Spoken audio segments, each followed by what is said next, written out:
Buildings and Ground Joint Finance Meeting. We'll start with the Pledge of Allegiance.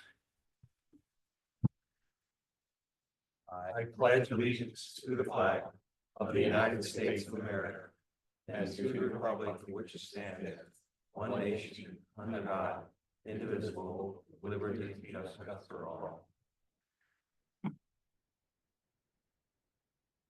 So it's my understanding there are no residents addressing the board this evening. So I believe our first item on the agenda is the KCBA update. So we'll welcome Ryan Orr from KCBA, Dr. Bill Rossman, high school principal. And for board members, you may just need to refresh your board docs because there are a couple of the pieces that were not showing up in terms of informational for you that should be there. So I believe I was able to get that corrected. Just before they go on for the roll call, is Mr. Garber, because he said he would be trying to get on.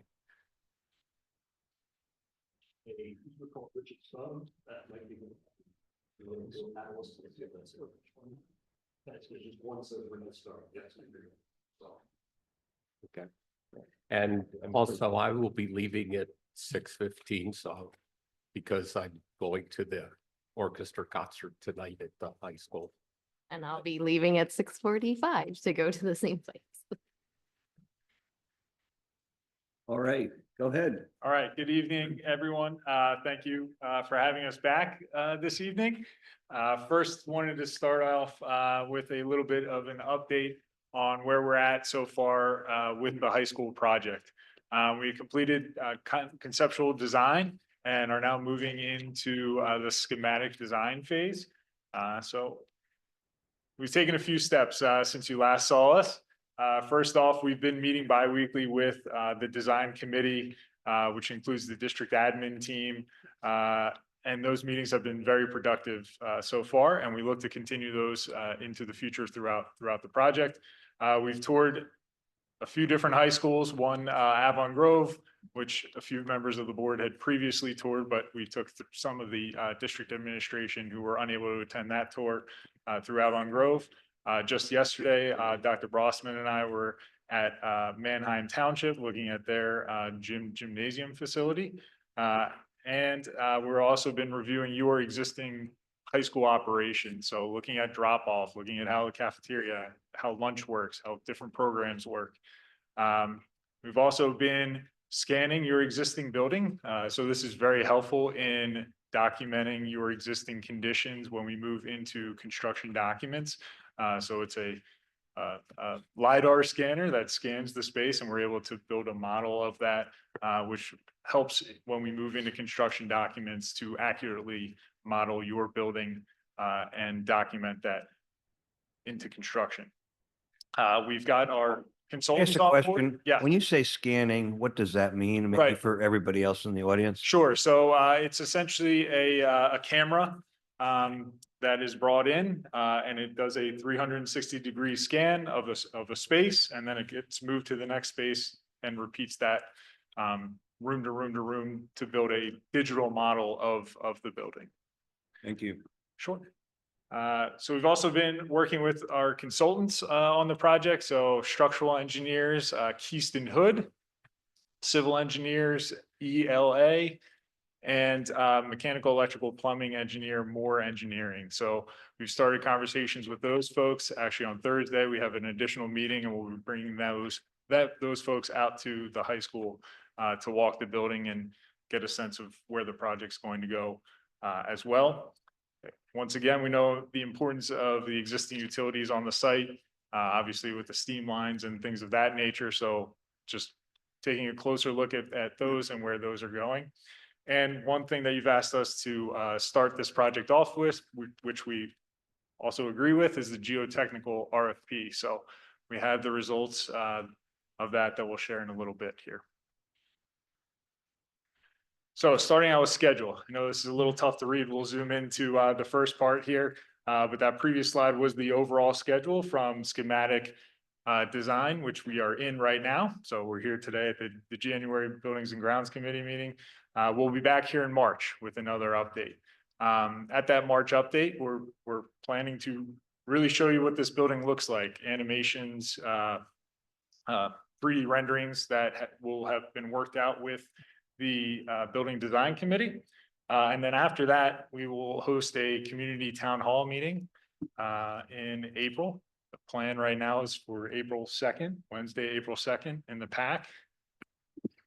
And we'll also be meeting ahead of summer with students, or sorry, with faculty and staff to start to get their input. And we've already looked at their questionnaires, but we're also going to meet with them in person to begin to go through their individual spaces as well. And the public is invited to the town hall as well? Yes, Okay. yeah, so, yep, public will be. And we'll be notified of the date of that? April 2nd. We just met yesterday I and mean, will there be, we just met yesterday and solidified a Thank you. date. And so you'll be getting information coming Thank out with a save the calendar date, all that stuff, and more to Thank come you. after that. I was just going to ask if you'd prefer us to hold our questions until the end, or should I interject You now? can go now. Okay. My question is in that first section under schematic design phase. I understand most of it, but what's involved in the sustainability workshops and goal setting? Right, so some of that will be done with district admin, looking at some of the system options, looking at some of those sustainability pieces that we can incorporate into the building. Okay. You'll see a little bit in the floor plans that we're going to show. Oh, great. There might be an area for a green roof, things like that. So Gotcha. we'll talk about those pieces. But certainly if you have any comments as well, we'd be open to that. And I actually just had a conversation with Mr. Merris at the Chair of Building and Grounds to figure out how we can make sure the Building and Grounds Committee is getting that and then taking it back to the full board as well. Wonderful. Any other questions on schematic design? All right, so that's through April, then basically for the summer, so May to August, we go through design development. So once again, we'll meet with this group every other month is the plan. And then eventually we move into construction documents, where once again, we continue with that same schedule. And once we come back into the fall, we'll once again meet with the community in the town hall format. Once again, meet with faculty and staff to get their feedback. And then at the end of the year in December is the planned Act 34 hearing. So that's the required legal hearing that you're bound to hold for this project. But as you see, we're meeting here publicly, we're meeting in these town halls. So the public will hear a lot about this project ahead of even that one required Act 34 hearing. So that's the goal for the schedule. So if just kind of summarize, the schematic design phase will be much more than we had previously for the estimated $210 million. So that'll fine tune that. Absolutely. And then the actual design phase will be making a detailed design that's sufficient to go ahead and construct the building. And then construction documents phase would be actually going in for bids with the contractors, and would even be more detailed documents developed and drawings. Am I saying that right? Generally, yeah. So yeah, schematic design, at the end of each of these phases will be a detailed cost estimate provided by Fidavia. Fidavia will be providing that detailed cost estimate. So schematic, right, we're looking at overall building size, some of those bigger piece items for pricing. Then as we get into design development, that's where you're starting to see more of those construction document type drawings for pricing. And then construction documents are these are bid ready documents to be put out on the street at the end of the construction documents phase. So the project you can see is looking to bid in February of 2026. Okay. So you're saying Fidavia will be doing the cost estimate, but Yes, with obviously a lot of input from you guys. correct. They'll be looking Kind at of our doing it together. documents, and then Okay. we'll, there'll be questions back and forth to narrow in the scope between both of us. Yeah. So looking forward, when would the final decision be made to move forward with this project? Would that be the Act 34 hearing? Is that, So the Act 34 hearing, the board would be, head of the Act 34 hearing, the board would authorize a maximum building expenditure. So you're I'm saying- sorry, could you repeat that, please? Sure, at the Act 34, ahead of the Act 34 hearing, the board is going to approve the Act 34 booklet, which says this is the maximum building expenditure that the board is authorizing for the project. And that's only the new construction portion of the project. It does not include the renovation portion of the project. So that number is going to look a little different than the total project number, just a fair warning there. But we'll continue to bring those numbers to you. Then at the Act 34 hearing, that number is delivered to the public. And then after construction documents, the project will be put out to bid. Once the project is bid, the bids are received, then there will be that voting night where you're saying, okay, we're voting to go ahead with these construction contracts signed in order to proceed with the project. So it will be after that building and grounds meeting in February of 2026. so we make a approval prior to the Act 34 hearing, which essentially saying we're going ahead with the project. And then we'll have another authorization after the construction. Correct, yeah, and the portion ahead of the Act 34 hearing isn't obligating you to spend those funds yet. It's just you're saying this is the max amount that the project will be able to be based on state law. And the rest of the costs for the renovations, when is that approved? That would be approved after bidding. Once those bids come back, you're gonna see, that'll be an all-in-one number from the general contractor, the mechanical. Okay, so that's contractor. after the construction Documents are completed. That will Yes, include the renovations and the new. yes, that would be the entire project, the cost to build the entire project, including site, building, all those pieces. Okay. A little earlier in your process there, the first stage of schematics, you have the faculty and staff workshop after the town hall meeting. What kind of things would happen in that? Like, what is the driving force or the purpose of that meeting? Sure, it's one to look at first, hey, we had your questionnaires from last year. Are these still valid? Are these still the things that are important to you that you desire?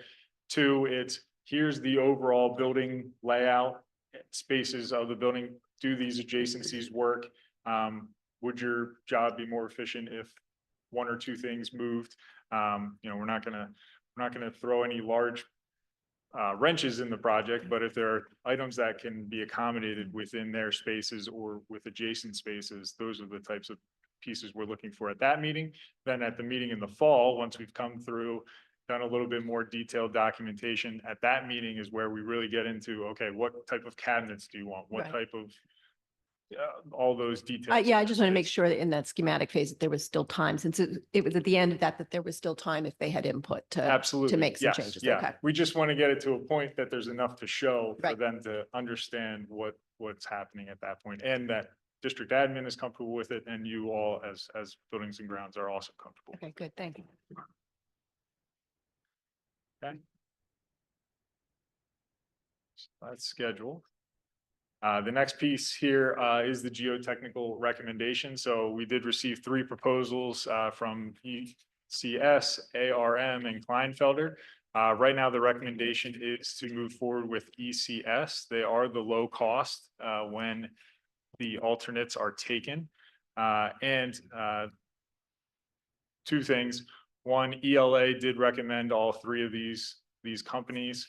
And they did provide input on locations for infiltration testing and a number of infiltration tests.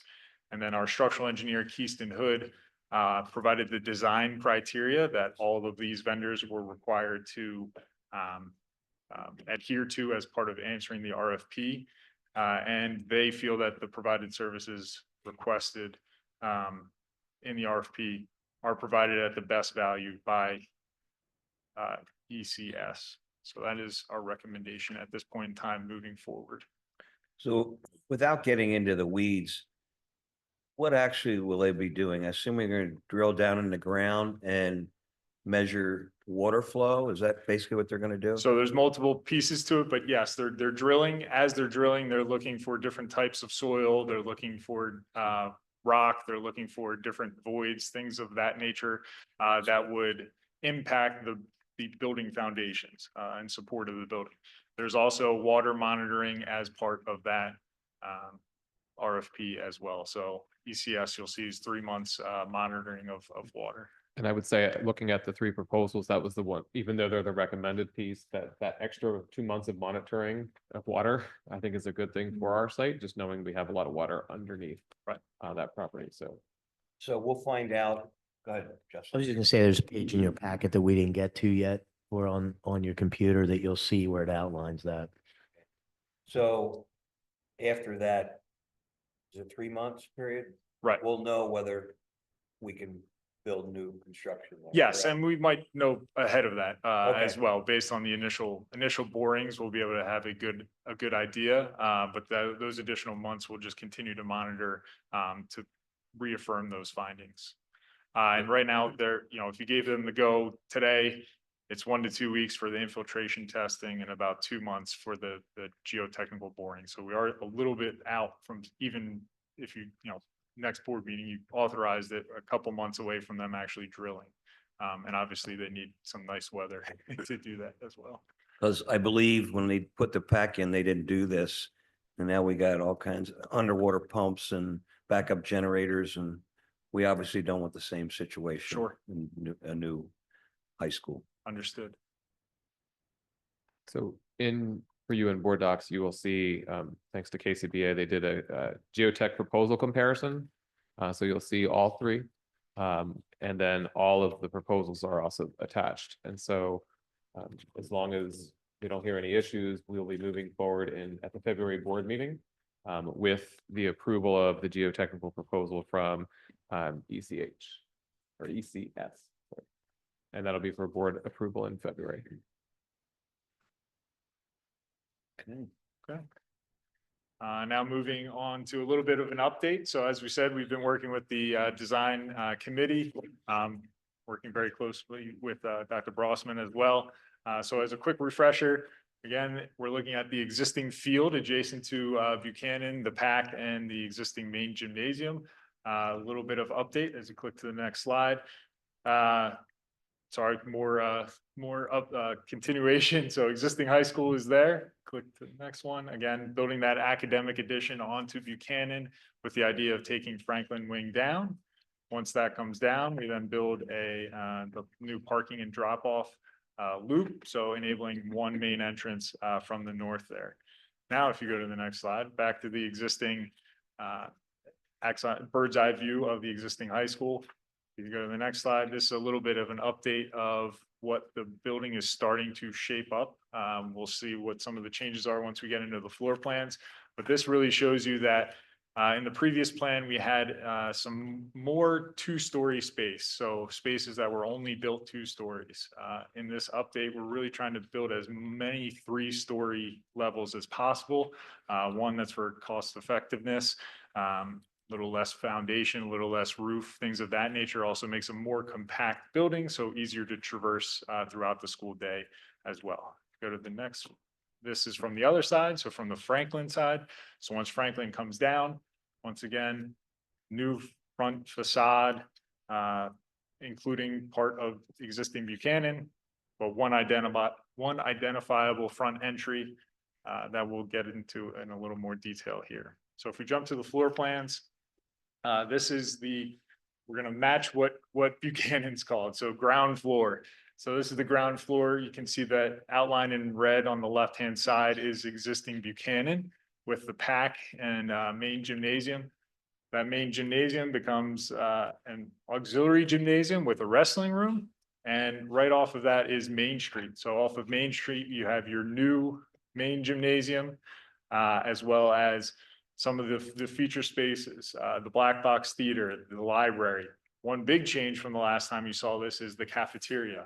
Speaking with district admin and high school admin, the feeling was really that space needs to be pretty central to the school. So that moves over to Main Street. So some things that brings with it are kitchen, cafeteria, loading, things of that nature. So we're working on how to effectively screen those and make those work efficiently. But what it really does is it allows us to make multiple zones of learning, especially on this first floor. So on the left-hand side below the main gym, you really have your music core. And then on this floor, FCS connecting back to a STEM commons on the right-hand side there. So this really allows us to make efficient circulation while also keeping all those core spaces to as close to the center of the school as well. As we move up one floor, one of the things you might have also noticed is we've continued circulation around the new main gymnasium. Part of that is, once again, speaking with the team here, the three things that folks show up to at the high school at the front door: admin, nurses suite, and counseling. So we're trying to maintain those three things at the front door as best as we can. So wrapping the front of the gymnasium really helps with that. On this floor, we also have art, and we have the balance of some STEM classrooms. To the south of the plan, you'll see above the cafeteria, part of it's a single-story cafeteria, part of it towards the exterior, a little bit higher cafeteria, allows some natural light, more natural light into the cafeteria. But then we're also able to build some classrooms over top of that as well. Moving up to the second floor.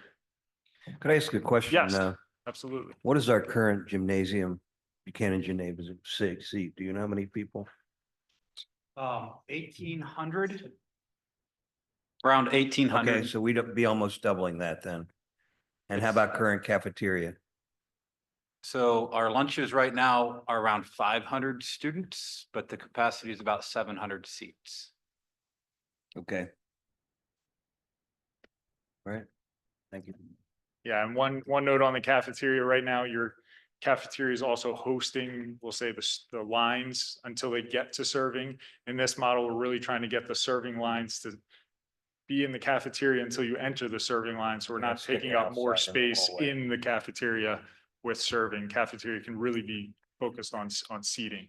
So would the gymnasium be accessible from the first and the second floor? That is correct. Kind of like Manheim Township, similar? Similar, Okay. similar. I guess the difference here is the plan is to have the main level, the entry be on what is the first floor of Buchanan. So you would enter on the first floor and then be able to go down into the seating. You wouldn't need to come in at a lower level, go up and then to your seats.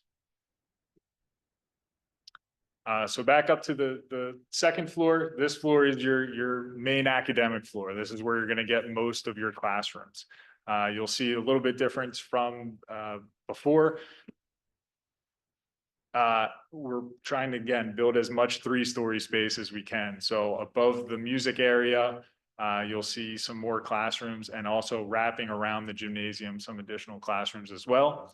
You'll also notice this is where the 4 new science labs are currently located. So at one point we were proposing an addition up where Franklin would be taken down, but that wouldn't be able to be built until Franklin was taken down. So in order to build as much upfront as much as early as we can, moving those science labs above what is the admin block really helps with that. And the next slide, final slide, shows you in the future. So we're always looking to future plan.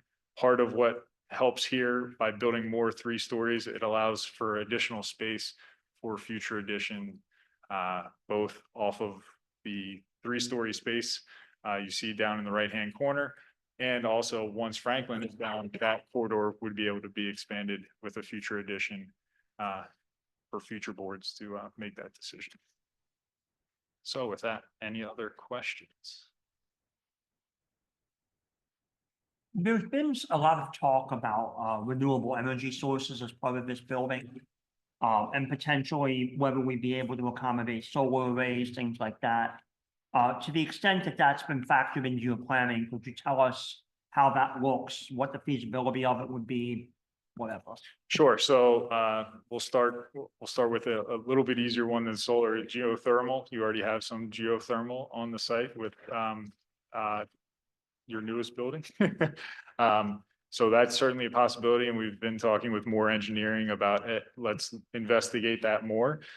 In terms of solar, there's certainly a lot of roof opportunity there for Yeah, solar. I think that we'd be interested in learning more about that. So Okay. how would, big picture, how would the solar piece look? So two ways to do it. One, for this project, you could start out with a solar ready roof. So that would be, the roof is structured to hold it. There are conduits in place to electrical closets. And then in the future, you could add solar panels. Or you could, as part of this project, go full forward with building solar panels into it. But oftentimes we see school districts in this setting partnering with an energy company separate from this project to obtain those solar panels. Wouldn't now be the time to make those decisions? Like, In the coming months, yes. well, I mean, those- not now, yeah, now, right. but yeah, In the- while we're looking at all this work. In the next phase, once we get, Mr. Graham, can you go back to the beginning slide of the calendar? I'm sorry? No, we're gonna go back to a slide, so you can see, zoom out if you can a little bit. It maybe just be the previous slide. There we go. Oop. So right now we're in that schematic and we're kind of learning what's possible. When we get into that design development phase, that's when that will be brought to committee for discussion, for options as we dig into all of the MEP work, what's possible, whether it's geothermal, solar, and we do want to do anything with any other type of renewable energy. What's it going to look like in terms of the efficiency of the building, the types of systems? We've talked about moving away from steam. So once we get through this part, that next part is where we dive deep into all of those pieces where there'll have to be more discussion and learning options. It's just something I know very little about. I've heard people, some people have said it's not feasible. Other people have said it has tremendous cost savings. I suspect the truth is somewhere in the middle.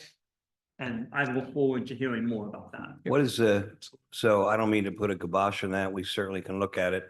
But my understanding is a return on investment is pretty long payback.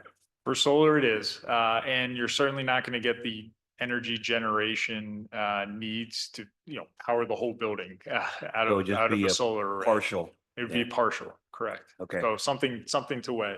But during schematic design, more is going to start looking at all those systems, provide a few different options with those factored in, and then you can take a closer look at all those. Do you have any idea ballpark what the payback time is? Usually 20 to 30 years. Okay. Yeah. Which And I have a little bit of experience on the residential side, but also in the business side. And I would definitely need to see the return on investment Sure. for that, because I can assure you, my experience with it has been that the equipment fails before your return on investment comes back, and then you have to reinvest a significant amount of money. And so it's not what everyone thinks it is. And I'm not suggesting that this might be different, but my experience has been it's not all it's cracked up to be. I'd just like to reiterate that I think it's worth getting the details, getting the facts, gathering the data, and then making a decision. I have a question. Maybe this is not true, but I see like more courtyard space on this design. So I was just, and maybe that's for Dr. Brossman and you, like the usage for that or the plan for usage for that. I'm sorry. Could you I repeat your missed question? part of We- the Yeah, we I was couldn't just hear you. asking about Can the, we do something that I'm having trouble hearing today? People just need to talk right into the microphone. I'll talk right into the There you go. microphone. I was just asking about the courtyards because there seems to be another additional courtyard from one of the other designs and just what usages for that will be, because I don't want it to be wasted space. I know I worked at a school where we had a courtyard. I think about safety. I think about a lot of things. So that's, Yeah, so the courtyard just north of the cafeteria, our current high school has courtyard access from the cafeteria. And the students enjoy sitting outside and allowing them, more open space, which is much appreciated. So that big courtyard where it says courtyard will be accessible during lunches.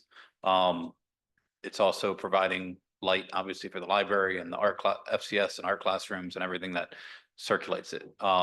KCBA did a wonderful job of setting up the courtyard space at Avon Grove High School. That looks like the the way the furniture they used and the things. So I think we're going to try to replicate something like that. When you look at some of the other courtyards, the one in the top left of that diagram, that's a current courtyard that's not being used. But the plan with that courtyard is to have that be astroturfed so that that's accessible for our fitness areas. And so that will become more usable space, especially as our students for athletic training and rehab. That would be a much more usable space than what we're currently doing with it. So that's the plan for that space. And the courtyard or the green space there just north of the PAC is currently concrete, and that space keeps changing a little bit. That's a little in flux. You know, this isn't, oh, go ahead. I think that there's like another little one. It's not on that. It's on the second floor.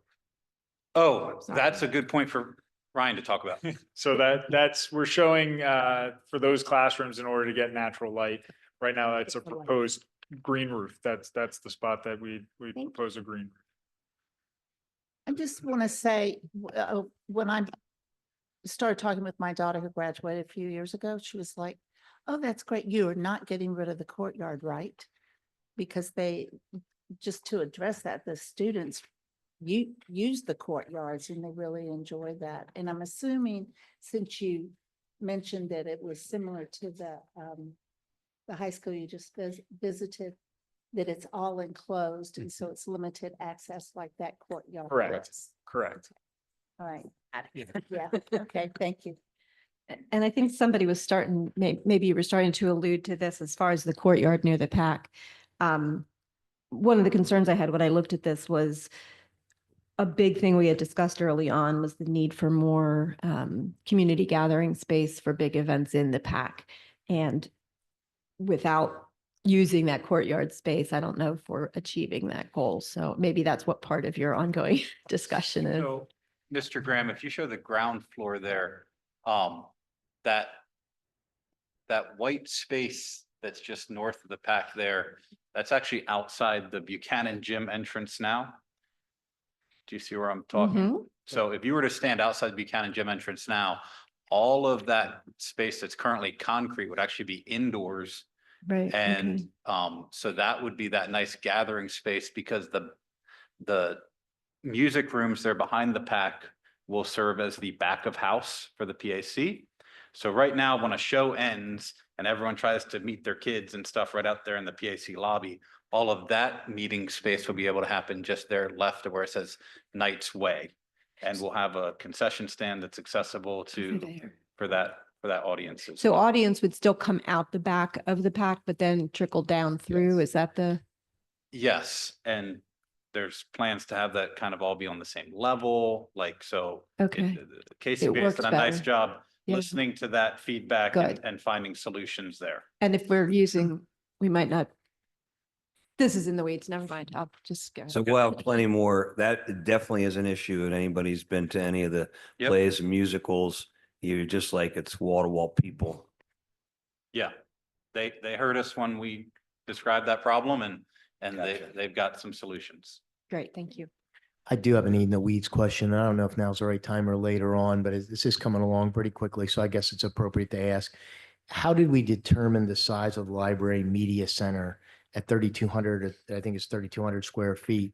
And how does that compare to, for example, the school district that we visited, where they had really pared that back and it was sufficient because these young men and women are now using their media, their laptops or their iPads instead of necessarily the traditional library that requires the number of books that they've had in the past. Yeah, so Ryan could probably talk about how they determine the actual square footage. I will share that that's about a third.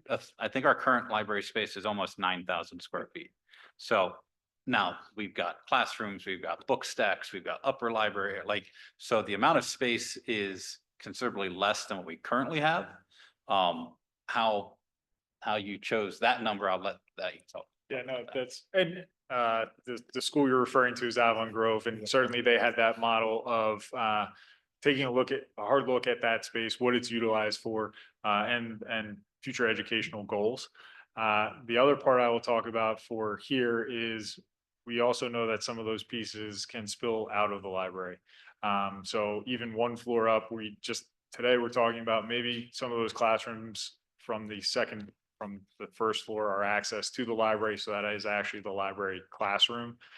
So some of these pieces can, we'll say, emerge out of the library, and don't need to happen within the confines of the library. So that's where you're able to adjust that square footage.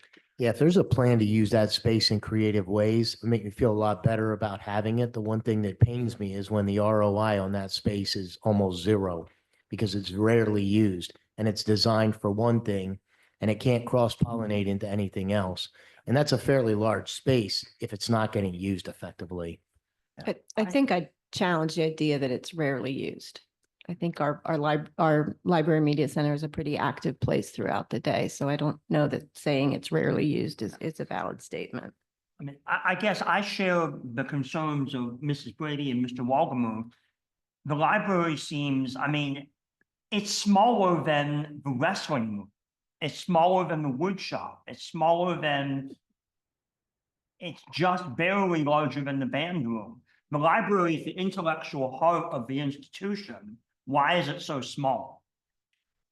Because it's not used in the same way it was in the It's a different past. animal. You don't need It's the 100,000 essence of an books. academic institution. It's where, right? Not anymore. Back in the day, maybe, but it's a new day. It's- And I disagree with some of the comments that are being thrown out, like not anymore. I would say, and then I can find them next time, but that the age of like kids right now and generations right now are using the libraries more than ever before. So I can bring that. I don't want incorrect information being thrown out or I what find- people perceive things are being used as. I find that hard to believe. We don't need all the libraries are big because we had thousands of books. Now those books are all accessible on their laptops and their iPads. So We're why not do we talking need, why do about we even, textbooks. what's We're that? talking about books that they might want to. Well, not just textbooks, all kinds of books. It used to be, you go in the Dewey Decimal and it had to be gigantic. Well, all those books are accessible from their laptop and their iPads. People, when you read a book, people still like to read the book. I'm not, you have to well, remember, we're from a different generation too, and yeah. I think that has to be considered. Yes, we grew up and that's all we had. And I But think it's like, if frankly, reality sends a is- bad message to the student body Th- about this what our is- priorities are. Mr. Keener, When this we is a see- direction things are going across, not just Hempfield, but other districts. If you went to Avongrove, I was there, I saw their library and their media center, and it was tiny, and they said it was sufficient to meet their needs in a very large district. I mean, And they it was said- not 3,200 square feet. What is theirs? Do you know off the top of your head? It's closer to 2,000. Yeah, And it's almost 1,200 square feet less. I saw that same library and I cringed. I know we both had very different reactions to it. When I looked at it, I didn't see the vibrancy and the activity that I'm used to seeing in Hempfield's library. And I didn't want to lose that feeling of it being a central hub. I think the piece just And I think it also just sends the wrong message to the community and our students about where our priorities are. That's an expensive message. Could I? I mean, it's saying extracurricular activities are more important than academics. Mr. No, Brockman, it doesn't say that. It's How long have return you- on investment. how You long have you create the been an space for educator? the usage and what is needed. I'd like to interject if I could, if that's all right with everybody. I also saw the same library. The other thing that, when we went to visit with, I always say the name the wrong way. That's It's okay. Avon Avon Grove, yes. It was a smaller space, but what they did have, which I liked, were all those spaces in the halls with comfortable furniture. Lots of more gathering spaces, which is part of what we're talking about with the library. I would suggest that we get a count of what the usage is of our library in the high school, obviously in the middle school and elementary, a totally different needs of the student bodies. But if we knew how many students actually routinely, what the weekly count was, for example, if we had some data to say, yeah, maybe we need another 1,000 square feet, or the 3,000 plus is going to be adequate. I don't know what that actually looks like because I've heard both sides of it. And I Dr. can say I'm a totally avid reader. Kids can get the books on Kindle, but there's also something about holding an actual Yes. book, which is important. And I would challenge you about having a smaller library, sending a bad message. I think we send really strong academic messages because of the quality of the education and the quantity of classes that we are offering. And the library is for supporting that. So let's find out how many kids actually go to the library. Mr. Brossman, you've been in education how many years? You're 21. Okay, so you've seen the transformation into the digital age. What's your perception on how busy the library was 21 years ago and how busy it is now? And do you think having a large library is an important thing with the way the media is moving? And keep in mind, this building is going to last us 75 years. So do we see the need for the big library? Mr. Keener, I agree with you. I still like to read a book, but my grandkids don't need to read the books anymore. So it's a different age. Well, but that's us. Think about the My kids. grandchildren. Age 15 to They still like to read books. Okay. books. So can you give us I'm not Sure. asking you to take sides, but what's your gut Yep. feel here? So I can, just speaking to Ms. Johnson's question a little bit about the usage of our library. So I would say our library is used as much today as it was when I began my career at Hempfield High School 21 years ago. The usage is different in the sense that today we have more online courses and more open campus options for our students.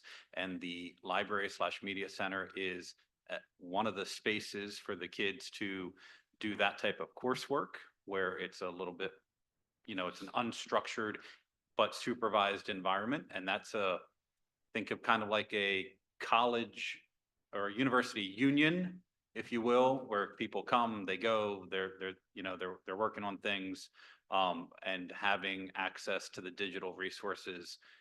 And I guess sometimes the physical resources that are there. So the usage the way it's used has certainly changed. The amount it's used, I would not say has changed a whole lot. We also still do take our ELA classes, especially our 9th grade courses and our 10th grade courses, go to the library. They utilize the library classroom to learn how to write those argumentative papers. They all do research papers.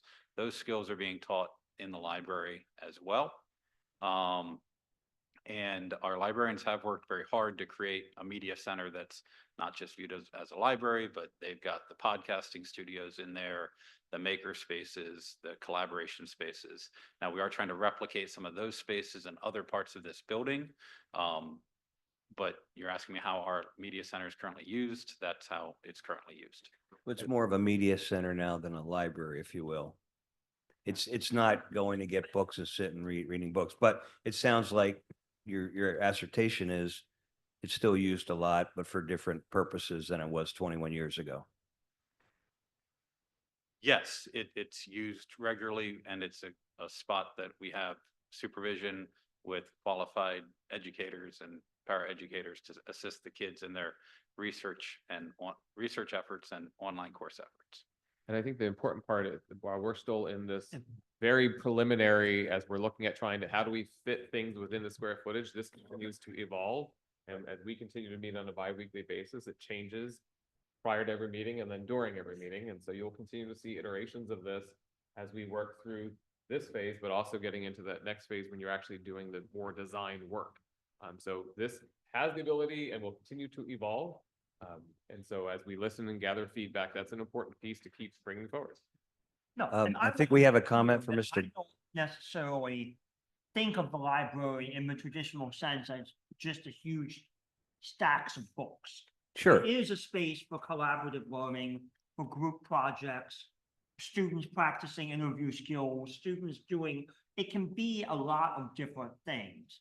I just looked at the relative square footage, and that concerned me about, sort of a subtle telegraphing of priorities in a way that I didn't think was helpful. But I want to be clear, I don't expect to walk in and see shelf after shelf after row of Yeah. dusty tomes that no one is reading. I believe the Avon Grove had a lot of rooms, collaboration rooms. Are we gonna have a number of those, and how many will we have? Correct. I don't have the exact count off my head, but that's exactly right. There are other areas in the building to collaborate that might fulfill that collaboration space that the library is holding now.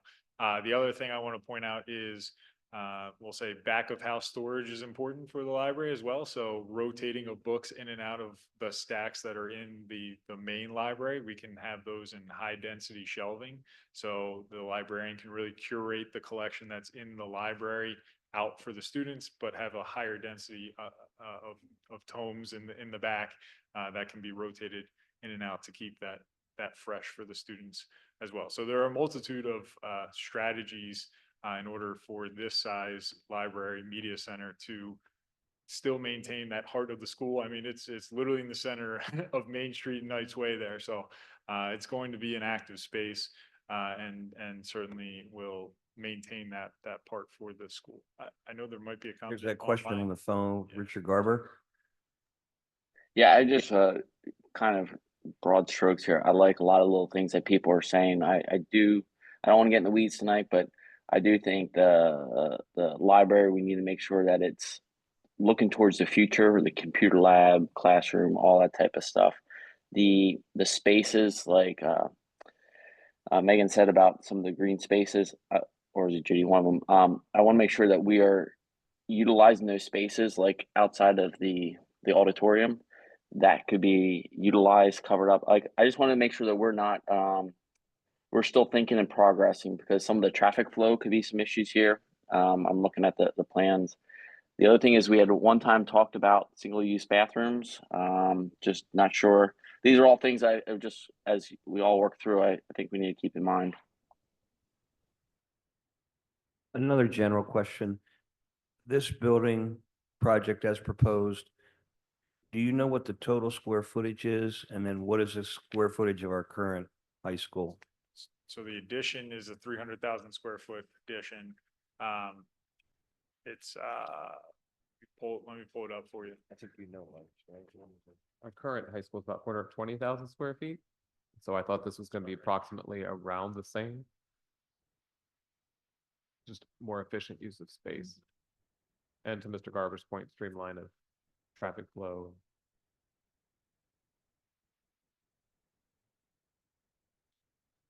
If you don't have it right off the top of your head, you can send it to us later. Okay. That's fine. Well, no, it's just. I didn't mean to put you on the spot. That's all right, no. The breakdown is just a little different. Yeah, so Franklin wins 210,000 and Buchanan 211,000. So roughly 420.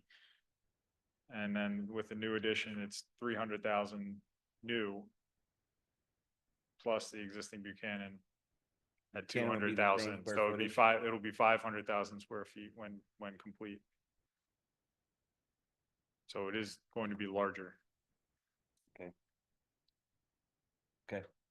That's just something, again, we have all these comments and iterations, and maybe we trim that down a little bit or whatever, to whatever makes the most sense. I have just kind of a random question. Have any of our staff been on these school tours like the board members have been on and like you've done? Well, they just said the administration was on recently. Well, I want to know, okay, let me rephrase my question. No, short answer, Teachers. no. Teachers have not been on this phase.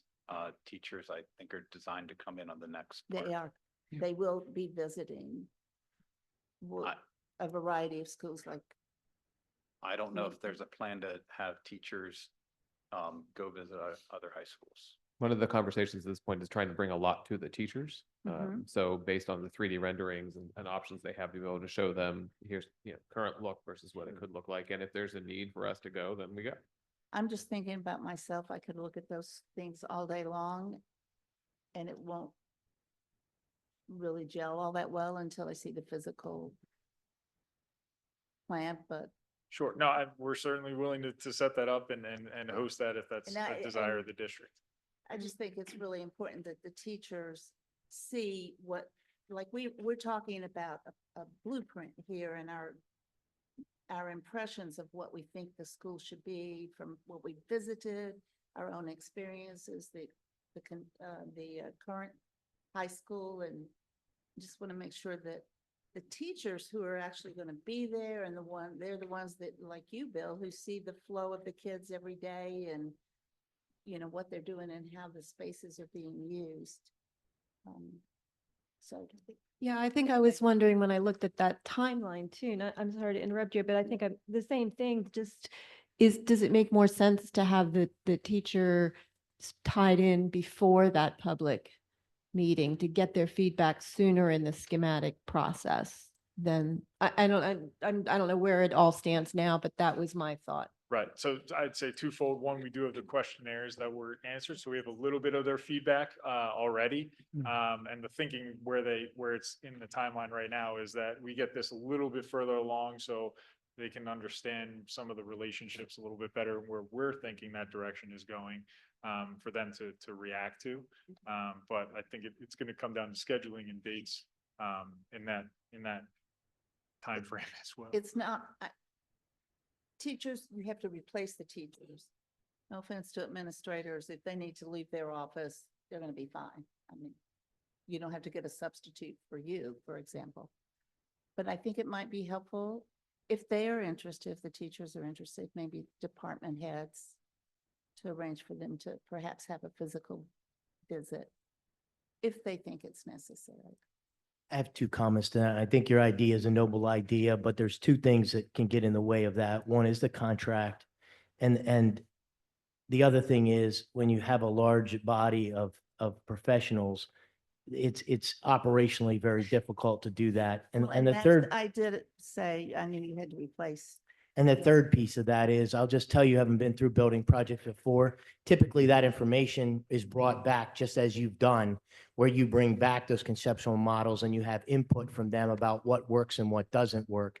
And that's a more effective use of time than going on a field trip for a day with about 8 to 10 people, if you can even take that many.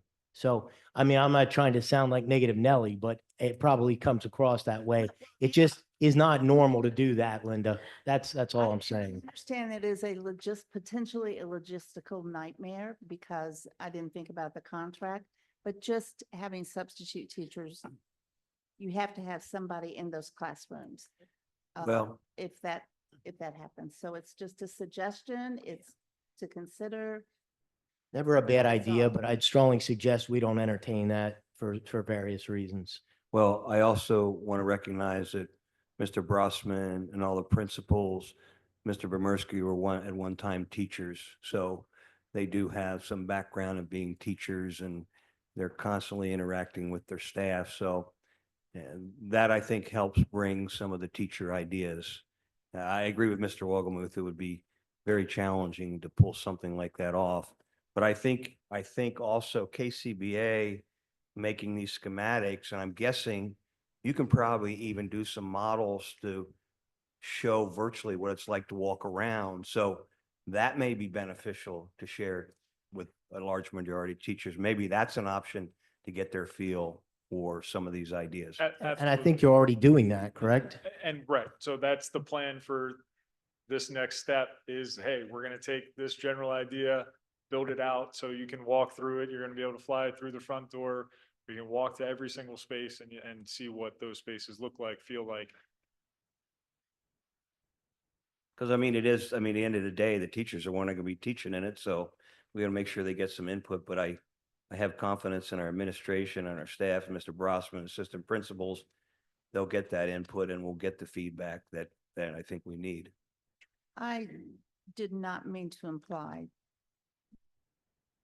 anything at all that We're good. I have total confidence and trust you in your experience.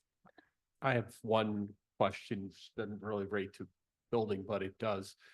when are we gonna get updated enrollment projections for the future? Next month. Okay, We just got them. because again, if we're gonna end up 10 years from now with only 6,000 kids. Yeah. I mean, Maybe we need that 500,000. well, that's would be my question. Understood. Looking at those other things, we were actually going down.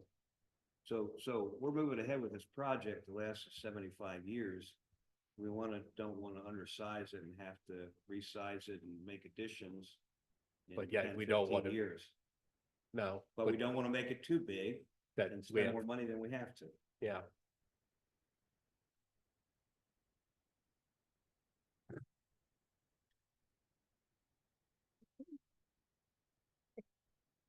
Thank you, Ryan. Thank you very much. Thank you. Thank you. Mr. Merris, one quick thing. You asked about the capacity of Buchanan Gym. I just want to tell you, when it was built, the capacity was 3,000, but when we had to do some ADA compliance then it dropped significantly. Okay, Okay. thank you. Appreciate that update. All right, thank you, KCBA. Our Thank you. next agenda item is roofing for LMS and LPC representatives from Tremco will present. Is that correct? Yes, so I'd like to have Mr. Randy Klein come up. You can have a seat there if you'd like. Yeah, sure. Thank you. So Mr. Klein is a representative from Tremco. If you recall, we as a district had applied for a grant from the state to have some work done, some reconstructive work done on some of our roofs, particularly at our Landisville Primary Center and our Landisville Middle School. Since then, we have been awarded a grant and for 1.5 million. And so we have begun to explore what we can do in more detail regarding these roofs. And so we ask Mr. Klein to come in and just talk to us a little bit about his company, what his company does, the overall process of recoating a roof and how we get to that step. So. Thank you for having me. It's actually a privilege to be here. I actually am an alumni of Hempfield, and I actually carried my books from Landisville, the original Landisville Elementary up on the hill. I remember we carried the books to the new elementary school, probably in the 70s. So I'm dating myself, but now we're two buildings removed from there. So I want to talk about, as we said, both schools tonight. A little bit about who Tremco is. We're a division of RPM. We are a manufacturer. We do consulting, we GC, we do repairs, anything on the building envelope of a traditional K through 12 building. We have a KPN contract, Keystone Purchasing Network, out of Milton, PA. I think you do purchase from them currently on a variety of things. This is a contract that WTI has. It's a turnkey contract. So everything is included. It will be all the meetings, the specifications, all of the progress meetings and so forth included with that. You get the best in class local contractors. So we've identified 4 or 5 local contractors that have worked in the district that the district likes. We'd be able to select from that list at a later date. And then the contract is endorsed by both PASBO and PSBA. Go next, please. So as far as Tremco, we work with about 300 of the 500 school districts across the state, pretty much every portion of the state. I know that Kim called some local school districts. There's some listed there. We can give you many more references, but we've got many years of experience dealing with roof asset management with districts, trying to drive down the dollars per square foot per year through restoration and through repairs. You go next, please. Okay, let's talk about the middle school first. If you could please go to the next slide, and then we'll go back. We'll talk a little bit about the scope. The next one. There we go. So this is an older EPDM roof. It does have some issues with masonry in the building, and the roof is at the end of its life. It does have ponding water. You see some of the water laying up there on the satellite image, and I'll tell you what we're going to do to eliminate that. If you could go back to the last, there we go. So the general scope of work is to restore this roof rather than replace it for a fraction of the cost. So before we would do that, we would write a scope to do all the masonry. We're going to improve the drainage. So we're going to drop and lower all the drains. We're going to create larger sumps to get that water off the roof. There are areas that are delaminated now that would be cut out and reworked with new membrane. And then we would be resecuring some of the areas where we have loose membrane. You need a dry membrane and a secure membrane to put a liquid applied system to. We'd also be adding some ladders, some walkways, and then masonry. There's re-pouring that needs to be done. There are bricks that are cracked in the corners will be addressed.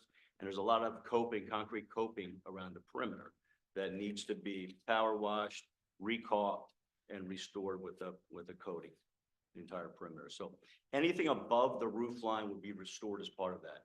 You wouldn't want to put a roof on or do a restoration, have it leak because it's coming in a wall. So that would all be addressed as part of that. 25-year warranty.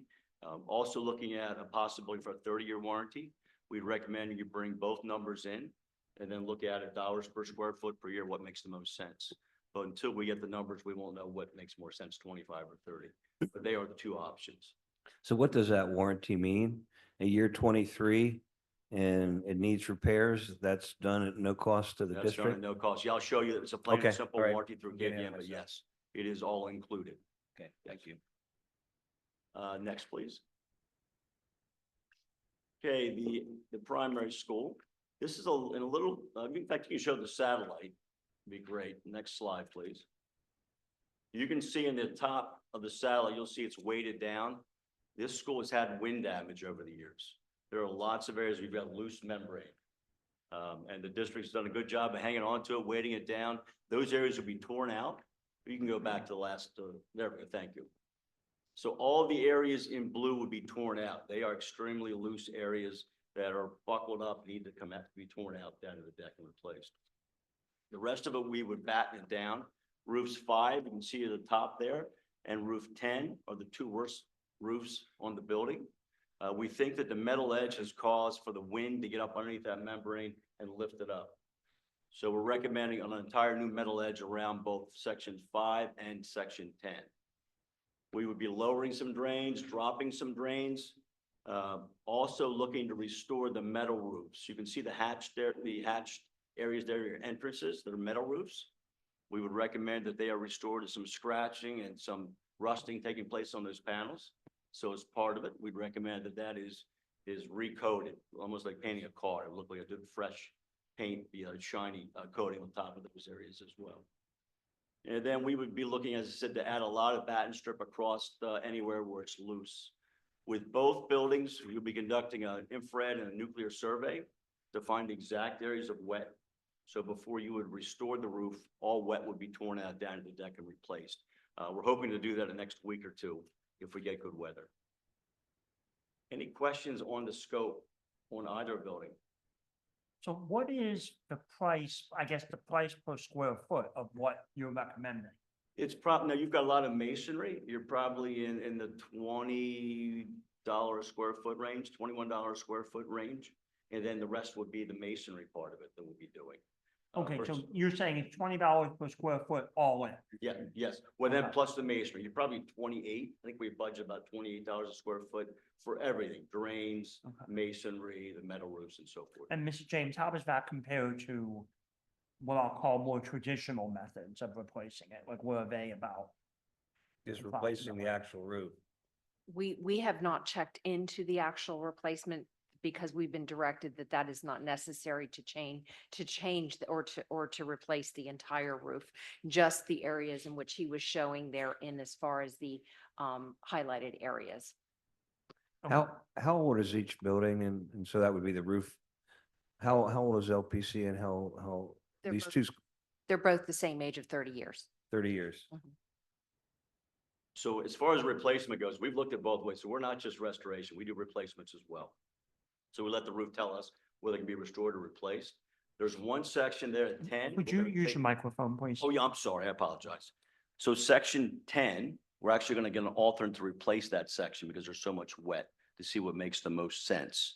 But we get involved in replacement and restoration, whatever is best for the school from again, dollars per square foot per year.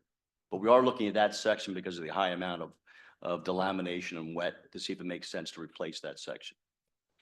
This next slide may help you out a little bit. So as we look at both the fluid applied and then the single ply replacement, give you a little bit of comparison between the two. Obviously, the fluid applied would be less. We're not tearing it off down to the deck. It'd be less cost. We think about $2 million, both buildings combined, would be the potential savings. The warranty life is the same. Essentially, it's seamless to be one monolithic surface. You'd have no more seams. So currently you have some seams opening up with the end result of a liquid applied, it will be all one white monolithic membrane. And then at the end of the 25 or 30 years, you could restore it again. So we work with many districts that have restored roofs 2 and 3 times. So you get to the end, the technology continues to get better. You would scan it. And then by, 25 years now, the technology will be so much better. It'll be probably a single coat that you will put on and get another 25 or 30 years. So this is a repeatable process.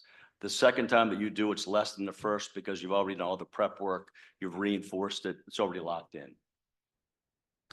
The total membrane thickness, you'll see with the liquid applied, they are much thicker than the original roof, 132 to 146 mils versus the 60 to 90. We're keeping materials out of the landfill, exposes the building to the weather. We're not opening it up, exposing it to a storm coming through and taking out the gymnasium or the cafeteria. So it's a much safer way of construction. And then we're not going to have to add any heights, any through-wall flashings, any gas lines. We're going to keep the original height of the insulation. So that sort of compares the two. I will tell you that I've been doing this for 33 years. When I started, probably 90% of roofs were torn off and replaced. You run to failure and it'll just be replaced. Today, probably about 70% of the roofs are restored and 30% are replaced. And that number will go down every year as the technology gets better and districts stay on top of the roofs and you continue to manage it as an asset. I have a question about the masonry. Mhm. So you replace it around the roof. What happens is if you, when you replace that, then you discover that the exterior actual wall needs replacing or repair. Do you do that or does? We you have are- to Call somebody else in to Yeah, fix that? that's all part of it. And when we've walked, we spend a lot of hours up on that roof. We've had masons walk it with us and we've had experts walk that. There are a couple areas that need to be rebuilt that where it is in bad shape. Some areas are just repointed. So it's a little, the scope varies depending upon where in the building we're looking at, but we've spent a lot of time walking all of the masonry, looking at it.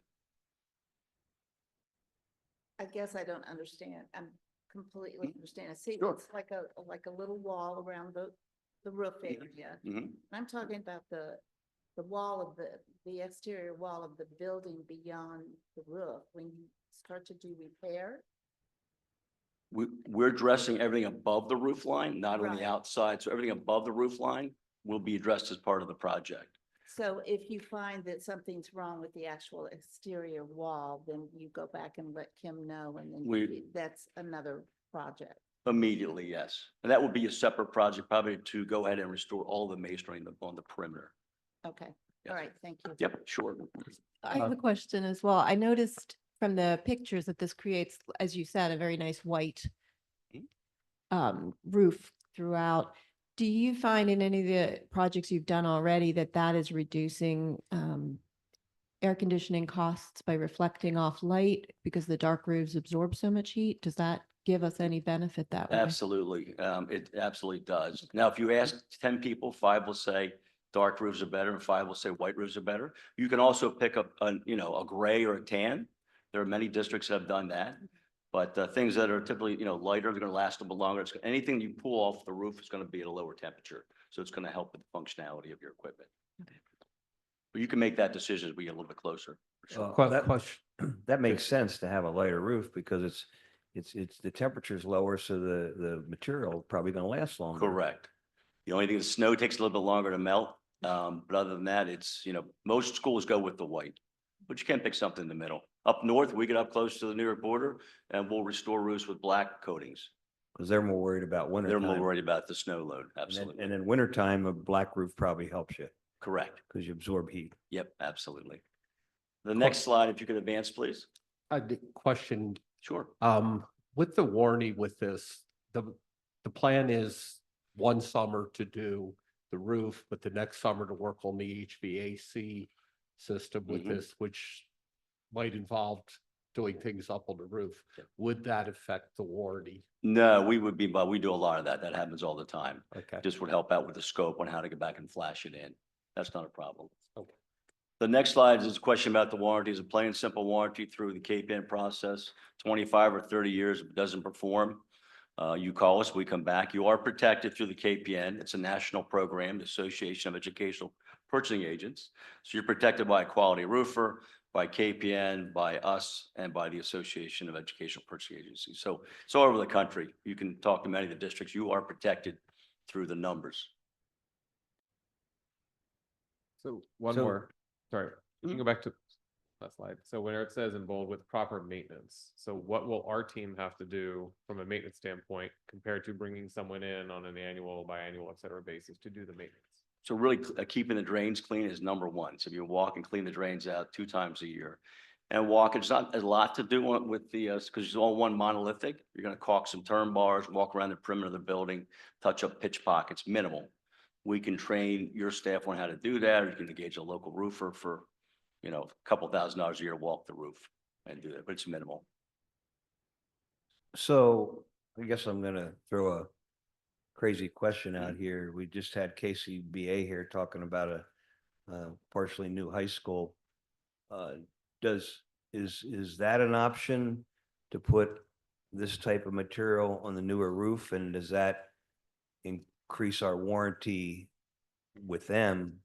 I mean, do you do this in new buildings? Yeah, we'll do a new, like, it's a little bit of a hybrid. So you're tearing, you're building a new roof with new insulation, putting a base sheet down and then putting the liquid applied. Yeah, We're doing that at Radnor right now. okay, So no, that's an option. okay. Thank you. Sure. Next slide, please.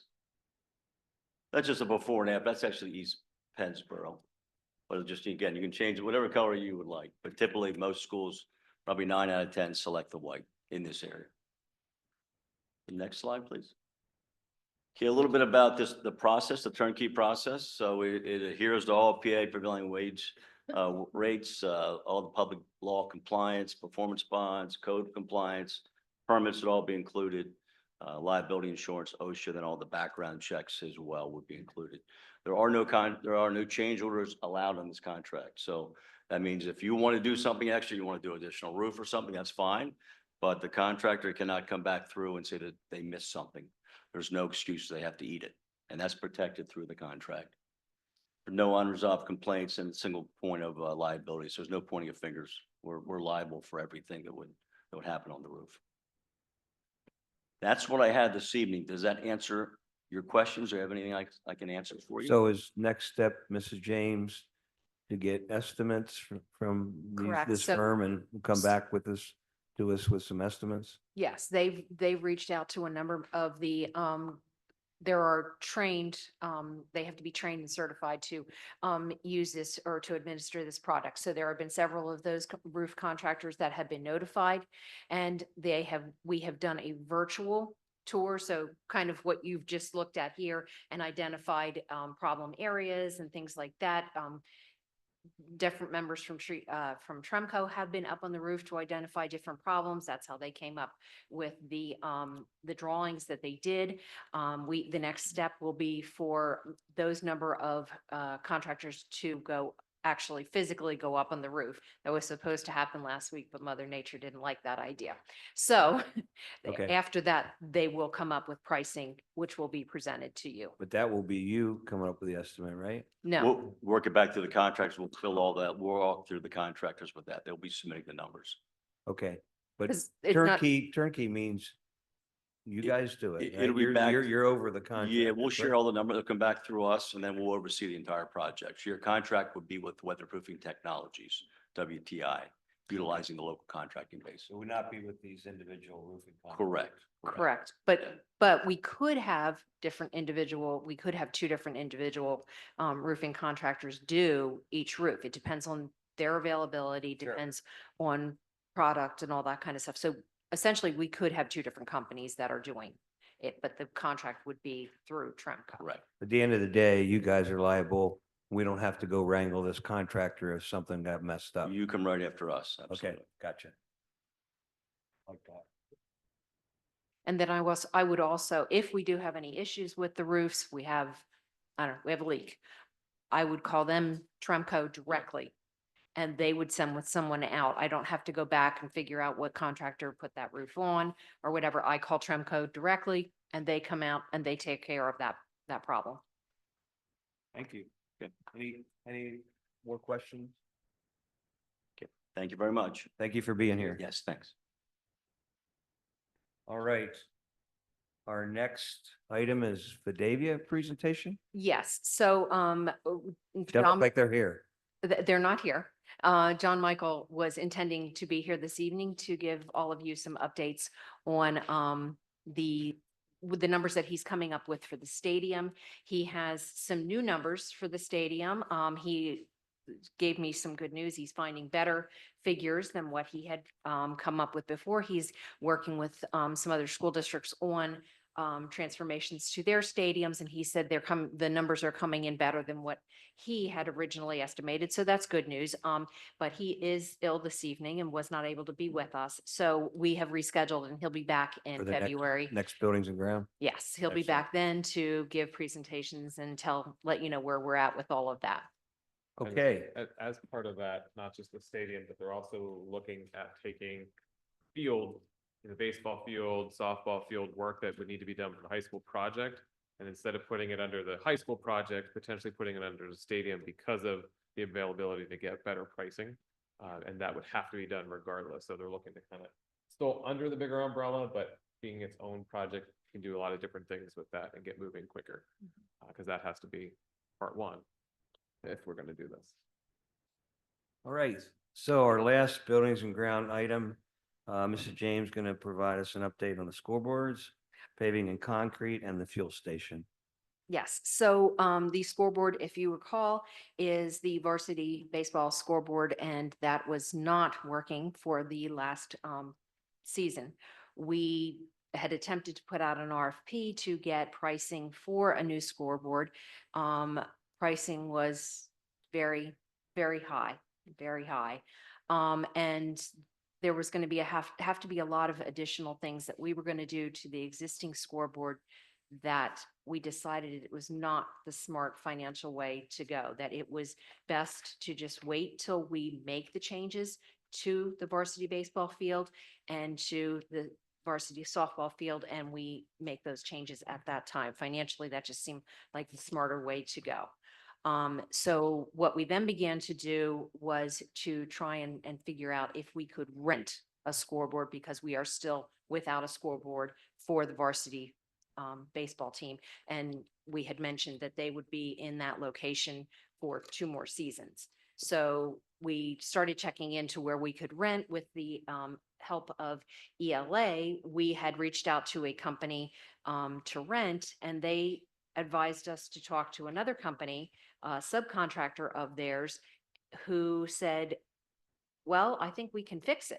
And we can temporarily fix the existing one, which we were not even aware that this was which was an option. When we contacted the original manufacturer, they told us, no, it can't be repaired. You can't do anything. You need a new scoreboard. Now this other representative is telling us that he feels as though he can fix the scoreboard at least to be functional for 2 seasons. So I feel like that is the much better route to go, financially speaking. I'm getting estimates right now that he's saying to fix it, it's about $1,700. So we can't rent a scoreboard for that. $1,750 to be exact, but What's the name of the company that can fix it? it's a division of Daktronics. Okay. Yeah. So You have a scoreboard that needs fixed, Mr. Maris? What's that? You have a scoreboard that needs fixed? No, no, I just was curious who we're dealing with. Mr. James, if I may, I think that's wonderful. I think this is great news, and thank you for your diligence in following up on that.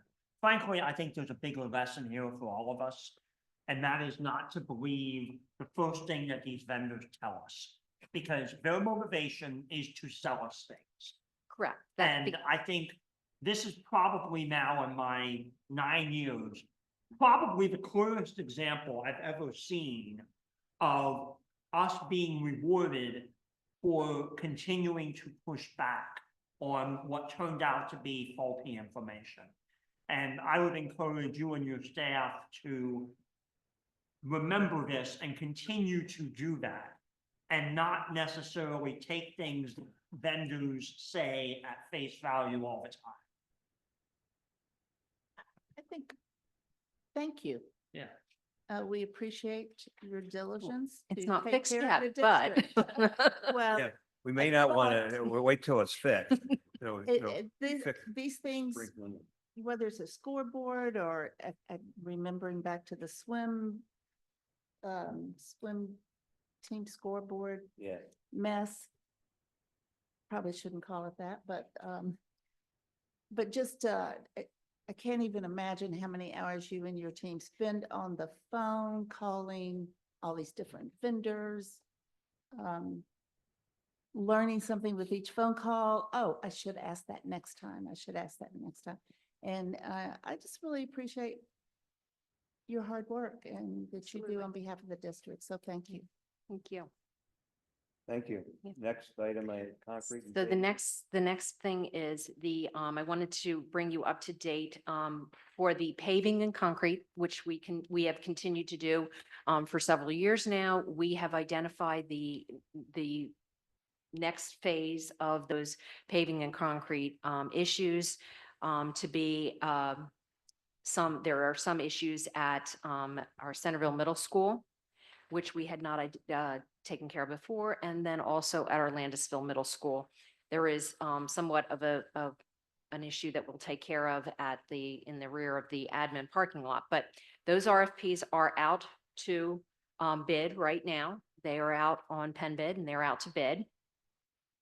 Along with the fueling station, we've modified that RFP and that is also out to bid. Both of those RFPs will close on March 18th, be evaluated. They'll be presented to all of you at the next board meeting, at the next Buildings and Ground meeting on the 25th of February, then to be presented for approval at the March 11th board meeting.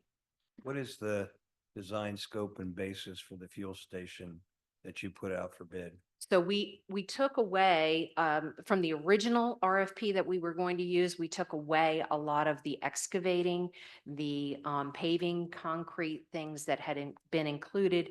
The contractors that would be installing that fuel tank are simply used to doing fuel tanks. That's what they did. They're not familiar. They would have had to get a number of subcontractors. So we thought, well, wait a minute. We're already having a contractor do these things. We can fit the paving and concrete in that's needed for that in with what we're already doing and get a better price to have that done than subcontracting that out to another company. So we decided to remove that portion of it from the original RFP for the fuel stations. And you looked at what size, you were looking at different size tanks, I think, for the, We've Diesel. requested that they give us the diesel would still have to be 500 gallon because of commercial. yeah. And then we've requested they give us pricing for a 2,000 and a 4,000 for the Gas. gas. Okay. Any questions on that? All right, I think that concludes the buildings and ground. I think we should take a 5-minute recess, be back here at 6:30. We good with that? Okay, we'll adjourn 6:30.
Going to get started, move right into the Finance Committee meeting. And we're going to start off with a presentation from Raymond James. And we'll let you take it away. Okay, thank you, Mr. Wolgemuth, Lou Verdelli, Lauren Stadel from Raymond James, John Fry from PFM. We're going to tag team this for you. Quick recap. The last time you saw all of us was a couple months ago. We were here to present financing plans for the various high school options that you were looking at that time. Since then, you've obviously selected an option. The administration reached out to us a few weeks ago, said, let's start fine tuning one of those financing plans specific to the estimated cost of the project that you're considering now. So we've done that. Lauren's going to review those financing plans for you. Part of the recommendation is similar to what you've heard from us each of the last 2 years, which is to start off the funding with a $15 million issue. There's still that opportunity that short-term interest rates have remained high because the Fed has not had to cut rates as quickly as we all anticipated. So there's an opportunity to generate significant interest earnings if we keep the first issue at 15 million or less. We obviously heard the update that your construction bidding isn't going to happen for about another year.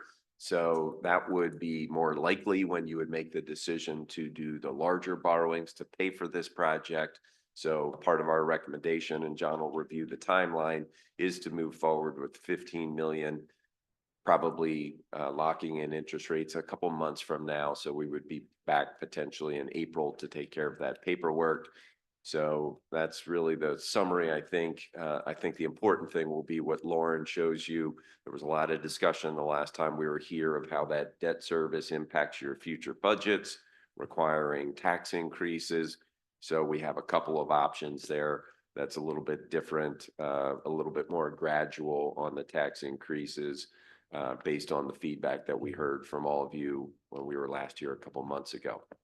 So if I can just interject too, one of the things that we talked about the end of last week when we met was that how this potentially would be written to make sure it's not locking us into the dollars specifically for a high school project alone, correct? Correct. The So purpose. we have that ability to make it broader in terms of work at the high school, which we need to do. And so if for some reason, we're still in a design process or not ready to go, we have those dollars to still use. Right. Just like the prior two issues, your bond counsel has always written the purpose of issue, which goes into that legal resolution that you adopt very broadly, saying the money can be used for any projects on the campus that the school district owns. So it would be broad. It would not just specifically say this is a borrowing for the high school project. Correct. Just like the prior two. Yeah. And I would just add, for those of you who didn't remember, that 15 million that we borrowed, or almost 15 million, creates passive income for us as just a simple way of explaining the reason that we would want to do this borrowing. The interest rate to us is lower than what we can reinvest it. Correct. The business office has done a good job of getting those bond proceeds invested each of the last 2 years, and I know has locked in very attractive interest rates on that money. That opportunity still exists. The short-term 2-year treasury today is 4.2%. So those short-term investment options for bond proceeds still exist.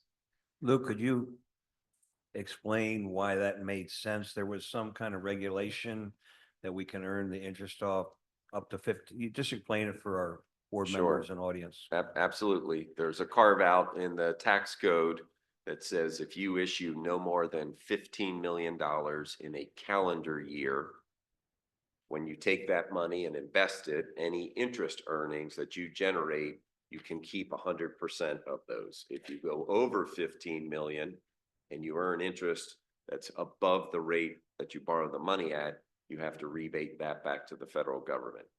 So we had, as we told you a couple years ago, a lot of school districts that had projects on the horizon were taking advantage of that $15 million exception. Handout that we just passed out, quick update on interest rates on page 2. Rates have kind of been bouncing around through the fall with the election. And but for the most part, when we look across the last couple of years where you have borrowed money, these rates are still relatively attractive. when we compare them to 30-year averages. So, we're still seeing financings that we did for other PA school districts last week coming in just under 4% for long-term financing. So rates are still very attractive. On the next page, page 3, is just the quick recap of your debt summary, and really here the thing to focus on. Since So before you move, so you think that's going to stay level the next couple of years? I mean, just your gut feel. I mean, you don't have, you don't have a crystal ball. And if we all knew that, we all could be rich and right. go retire. And so we ran your projections that Lauren's going to review over the next couple of years based on current interest rates with a little bit of interest rate cushion built into them. I think it's a big unknown whether the course of the next 12 months, if inflation kind of gets restoked and interest rates move a little bit higher. I think that's a big question mark. Where we are historically, these rates are pretty attractive. There's a lot of good signs that the Fed's been monitoring, like inflation numbers. CPI last month was 2.9%, coming back closer to their 2% target.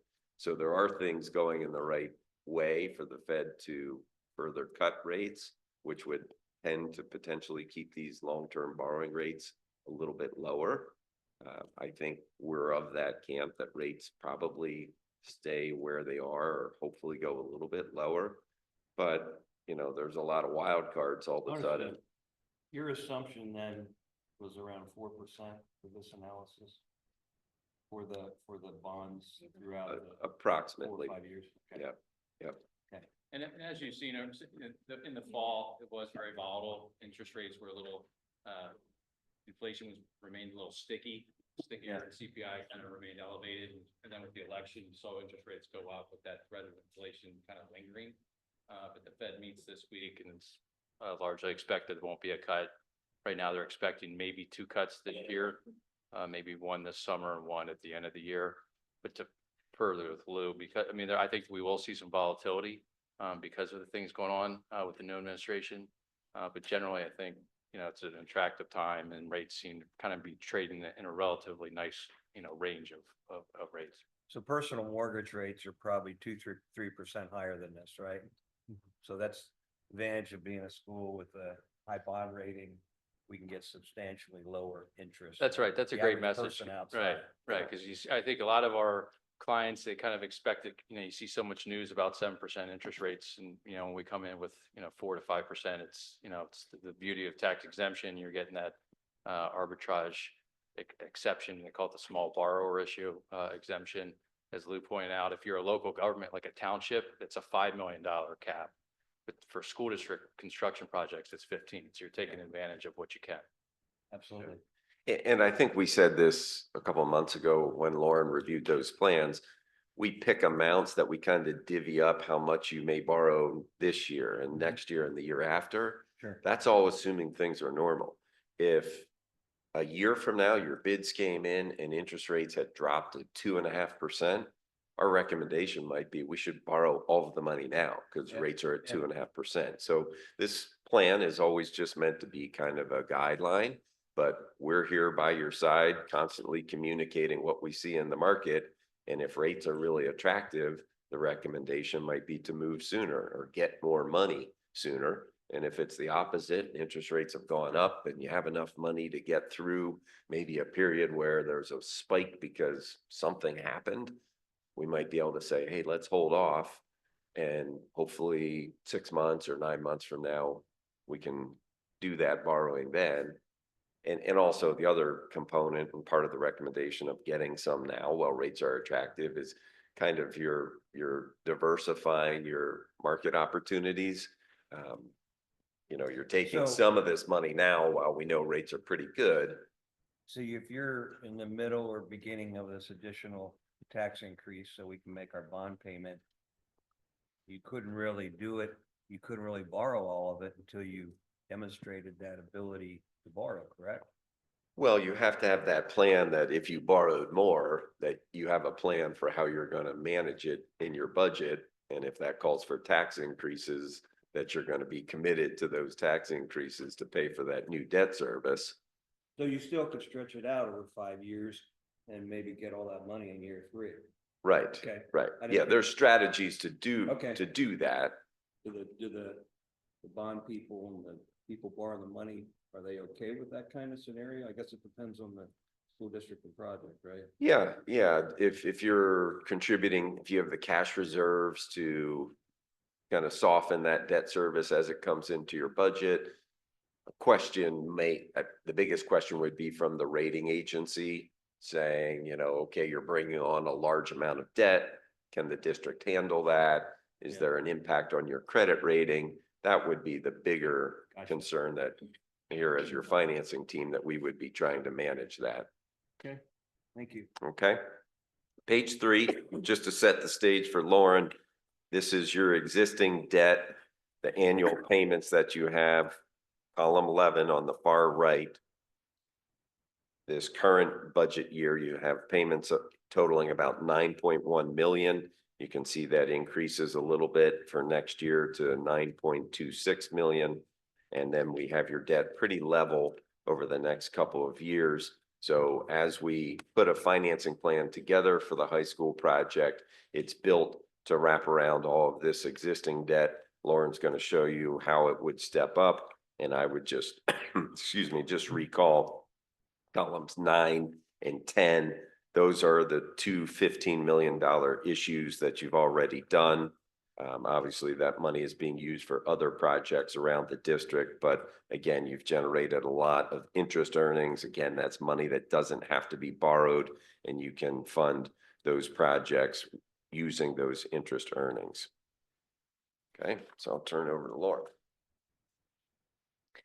Page number 4 is basically, as you're aware, a regurgitation of what Lou just went over on page 3, but it does take into account the fact that several of your bond issues receive the PlanCon subsidy. And so this is kind of your actual, what's going to be out the door for debt every year, pre-high school financing plans.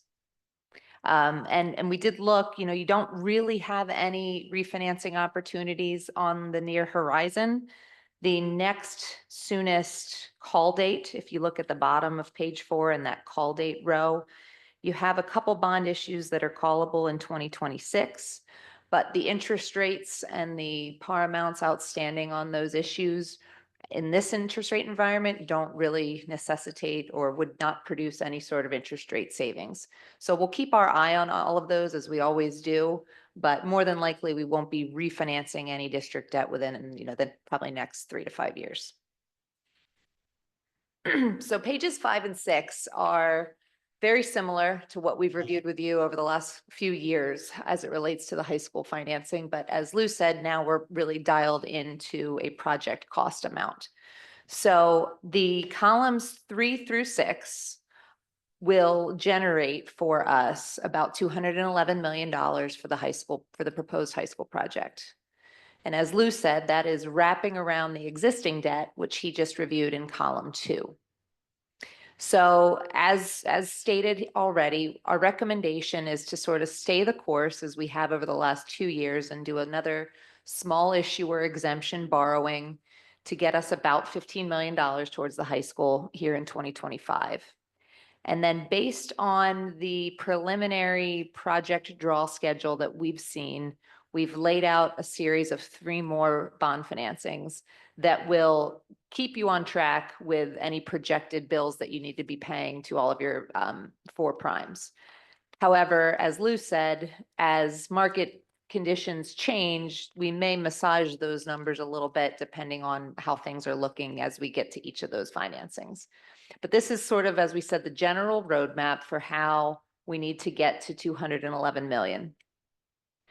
So after the $15 million this year, we would do another series of bonds in 2026 that would net us about $75 million, another series in 2027 for another $75 million, and then the cleanup piece would be done in 2028 for the remainder, about just over $46 million. As Lou said, these are based on current interest rates, and at the time when we ran these, interest rates have dropped just a little bit in that since that point in time. So we're probably maybe 15 to 20 basis points of additional cushion built in since we last ran these. So important to note, and I think the big takeaway that we've highlighted every time we've gone over these studies is where we're starting and where we need to get. So right now you're funded or you're paying about $8.5 million a year in debt service. And we need to get to, if you look in column number 7, a number that's right around $18.5 million. So the question is, how do we get there and how do we do that? Columns 8 and 9 are where we lay out the hypothetical additional millage that would be needed to cover that future debt service. So we've highlighted it in both a new mills and a percentage increase, depending on how you like to look at things.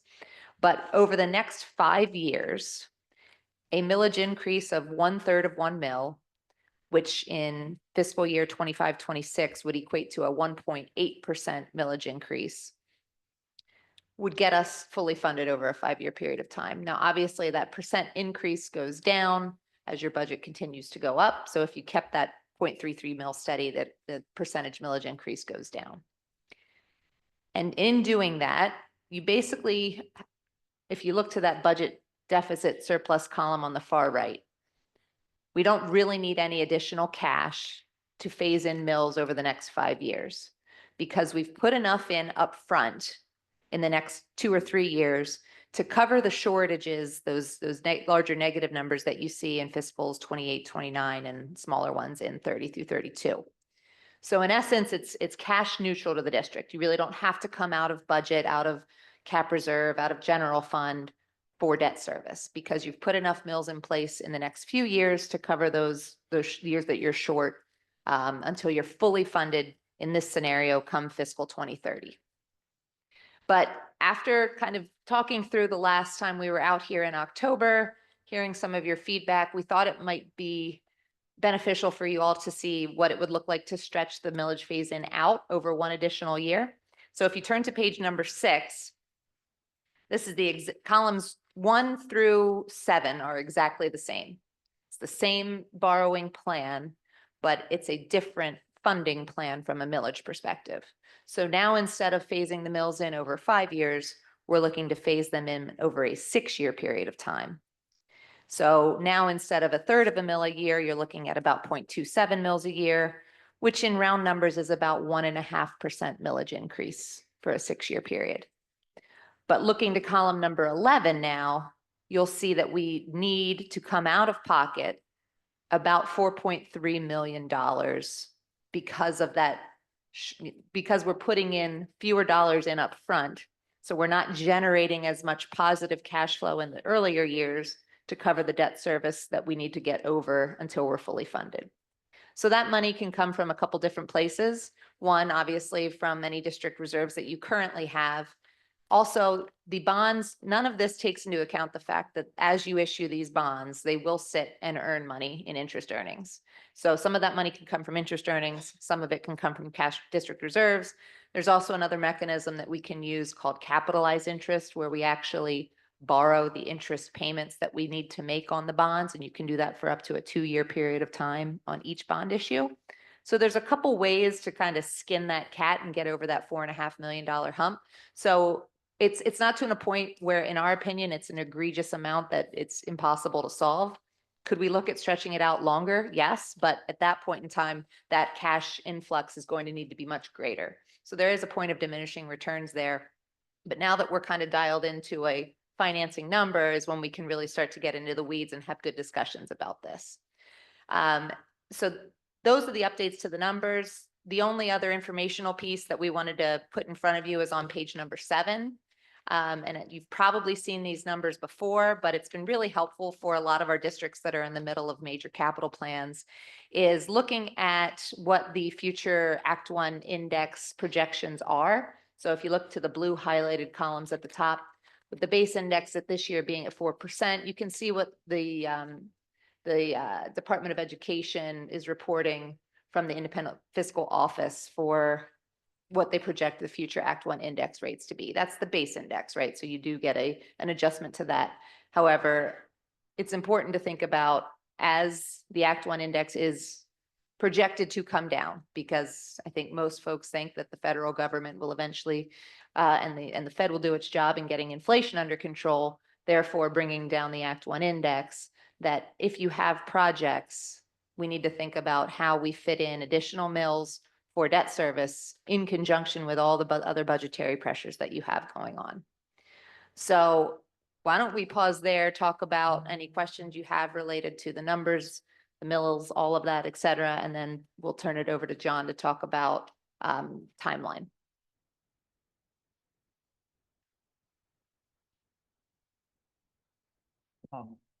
Is Mrs. Hall out with us this evening? She is unable to be here tonight, but I can answer probably Okay. pretty much. Do we have an updated version of that chart that she prepared? In The- terms the of, chart that basically sums all the things that how we are allocating the Act 1 index to debt service, to the contract, to other needs. so that will come next month in the expenditure side of the budget report. Tonight, I'm doing the revenue side. So she is in the process of working on that in conjunction with getting this information and looking at what's needed. So that will come in the next month. I mean, the page 6 version that we were just shown takes a little bit of the pressure off, Correct. but at the cost of $4 million. Correct. And so one of the things that we're looking at as we look at these options is to try and figure out, when we look at what's been rolled up expenditure side and then also long-term, is there a way to do what's on page 5? And if not, if we have to go to page 6, Mr. Keener, to your point with that cushion, is there a way over time, if there is the ability to add a little extra on the millage in a budget year to help offset then in the future years? So if you have, so that's all the things that she's working on, kind of look at what is possible. So that when she brings back the expenditure presentation next month, then all of that will be together. Thank you. Is there, I imagine there must be, but maybe it's not ideal, an in-between of these two where you're more aggressive in the early years to capitalize on that and then scale it back over more years. Definitely. And we have districts that, once we lay out plans like this, they'll say, well, we know our index is higher this year and we're willing to go up X amount.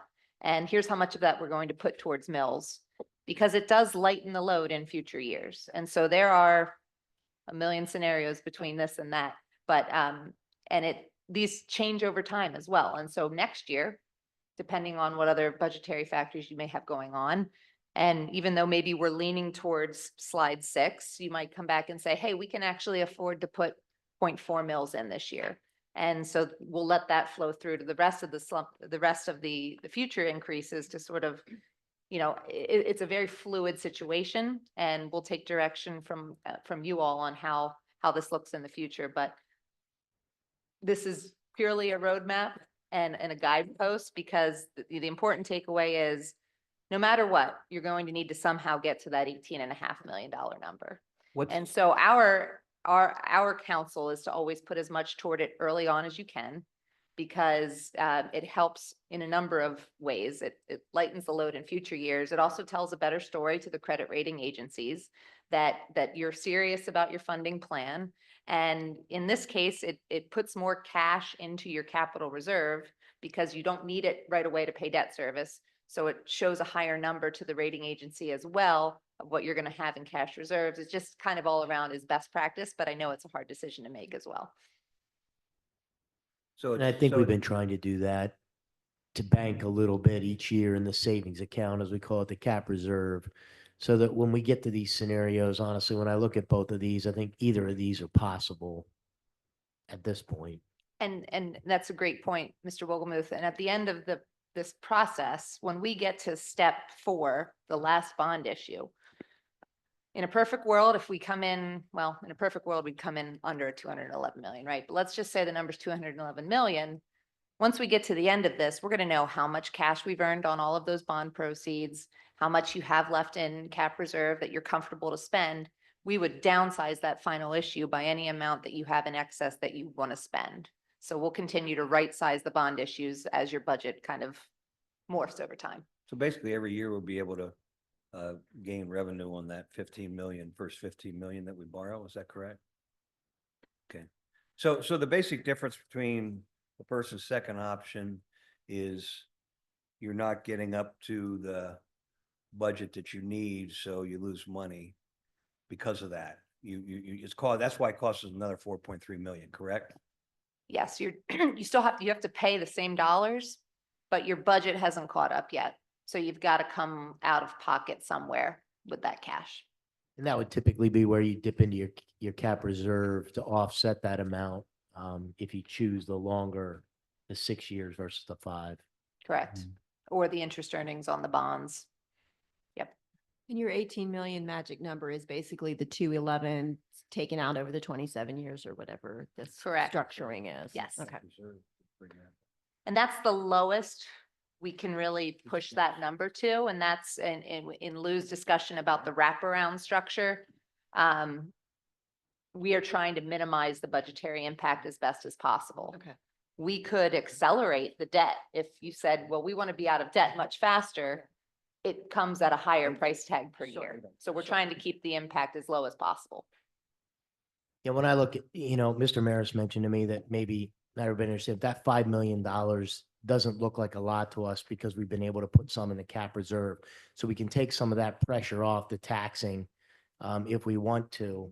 And that $5 million would come out of cap reserve to offset that. So to me, it's a little bit of one and half dozen of another. At the end of the day, we're going to have to pay for that either way. So unless there's things that change, it might become clearer as we walk through this. It's not going to remain the same till we're ready to do the borrowing anyway. So.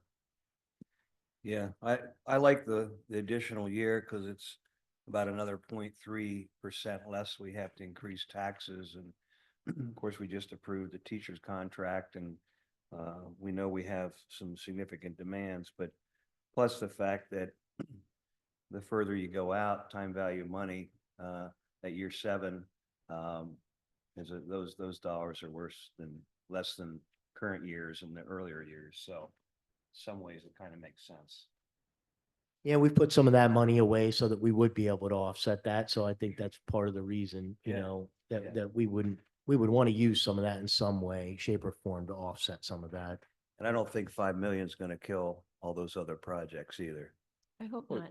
we still have time, so we also still, as we Right. go through future budgets, Yes. kind of seeing where things land to keep continuing to put money aside and intentionally budgeting money into the cap reserve. Right, because we still have the other Other side of the projects. world that we have to Correct. cover as Those- far as the other buildings and Yep. kindergarten and all of those kind of Yeah, things. that's second lane. Secondly, Since all of us are saying exactly what we all say every time there's one of these presentations, I guess I'll chime in and say, how would this look if we just waited till 2038 when everything else was paid off? That was a rhetorical question. And like you guys said, if all of a sudden the bond rate really drops off, we probably borrow more in that year 2, 3, 4, 5. So we can take advantage, say if it drops down to 1% again, which I don't know that it will, but even if it drops down to 2, 2.5, that's a significant savings, right? Right. I mean, that could change that run rate that Lauren's talking about at 18 million. It could take it down $1 million.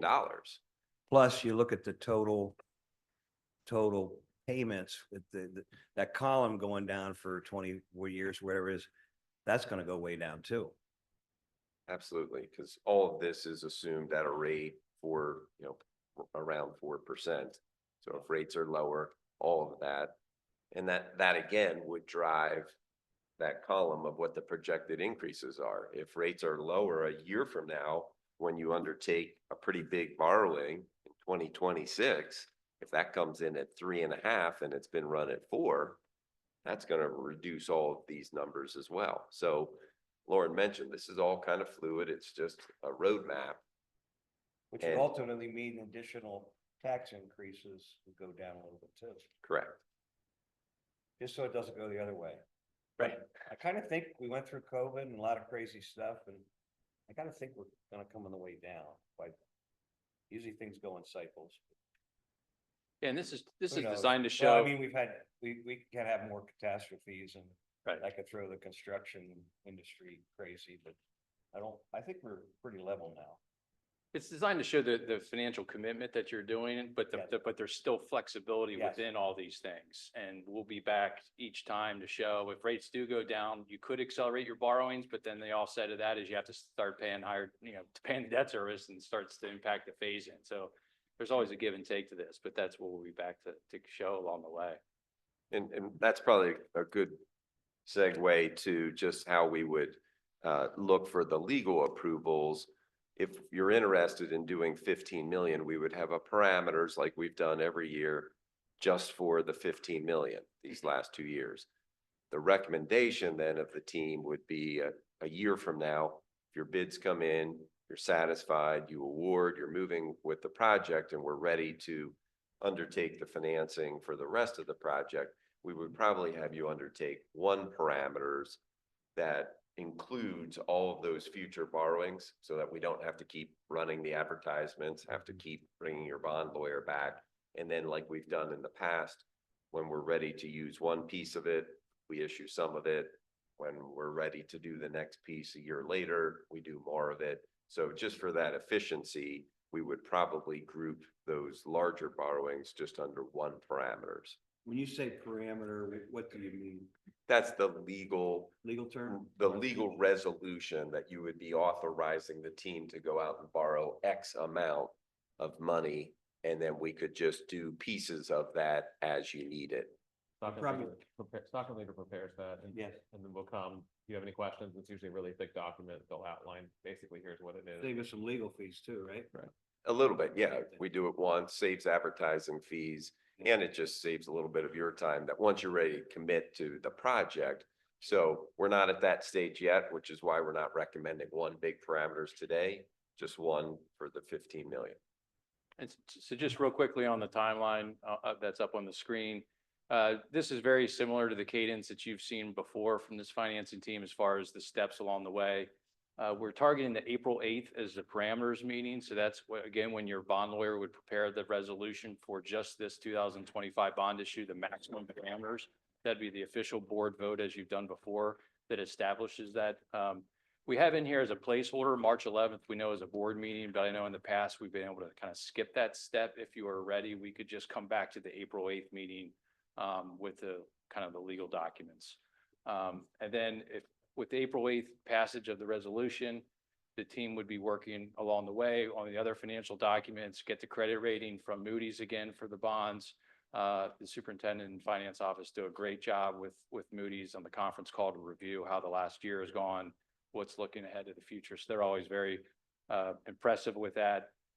During the month of April and early May, that's when that would occur. And then the team would be able to lock in the interest rates and get one of these columns again nailed down and interest rates locked in sometime in May, which would then provide the funds for, your projects start earning interest when it settles in June. So that's kind of the timeline and something very similar to what the board did over the last 2 years. So you just need just a bit of a consensus from us to move forward, to be back in April with the paperwork, and we'll look to approve. I don't think, does anybody have any disagreement or concerns with that 15 million and the work, let Raymond James begin the work on that? Okay. I think we have a green Richard, light. you still there? Yeah, okay. We have 5 more minutes. You're There good. are 5 here. I can also just put it in board news for awareness, just to make sure everyone's clear that that's the plan. So we would come back on April the 8th and you'd have a parameters resolution prepared by your bond counsel. For us to approve. That would be on your agenda for approval. Yep, that's perfect. Thank you. Thank you. Thank you very much. Thank you, guys. Informative as always. Great, thank you. Thanks. Thank you. Thank you.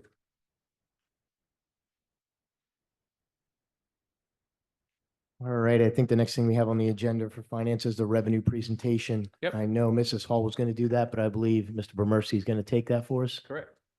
So as we get into budget season, we are currently underway. So this presentation solely focuses on revenue side of the budget. Next month, Mrs. Hall will hit the expenditure side, and then come March, she will do kind of everything together, and that's when we'll begin those more in-depth discussions in terms of what type of tax increase, et cetera. But solely focusing on a revenue standpoint, you heard from our financial team. The base index is 4%, but the adjusted Act 1 index for us for the 25-26 school year is 4.8%, which means that as a board, you have the ability to go up to, should you wish, 4.8%. As you may recall, we have already had some of those conversations that we are not looking to go beyond 4.8% because that would do a whole different budget process. And we have not ever gone down that path, even though there's been some potential exploration in the past. But in order to save some time and really focus on the budget at hand, this is the direction that the board agreed to move on. So a 4.8%, if there was a 4.8% tax increase, it would generate approximately $4.56 million.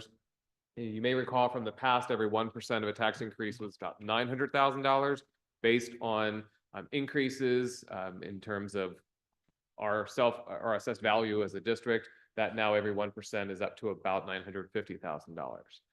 If you did go up to about 4.8%, the average household tax bill would go up about $174. Also, just a note, we are done and past the final phase of the ESSER funding that ended September 30th, 2024. So moving forward, there is no ability to budget ESSER dollars as revenue and ESSER dollars as expenditure. So that is gone. This past school year, in terms of the state budget, you recall we did get additional basic ed funding and there was additional adequacy funds that was in addition to the increase in basic ed funding. Our adequacy funding was just a little over $680,000. However, there is no guarantee that those dollars will be in play for 25-26.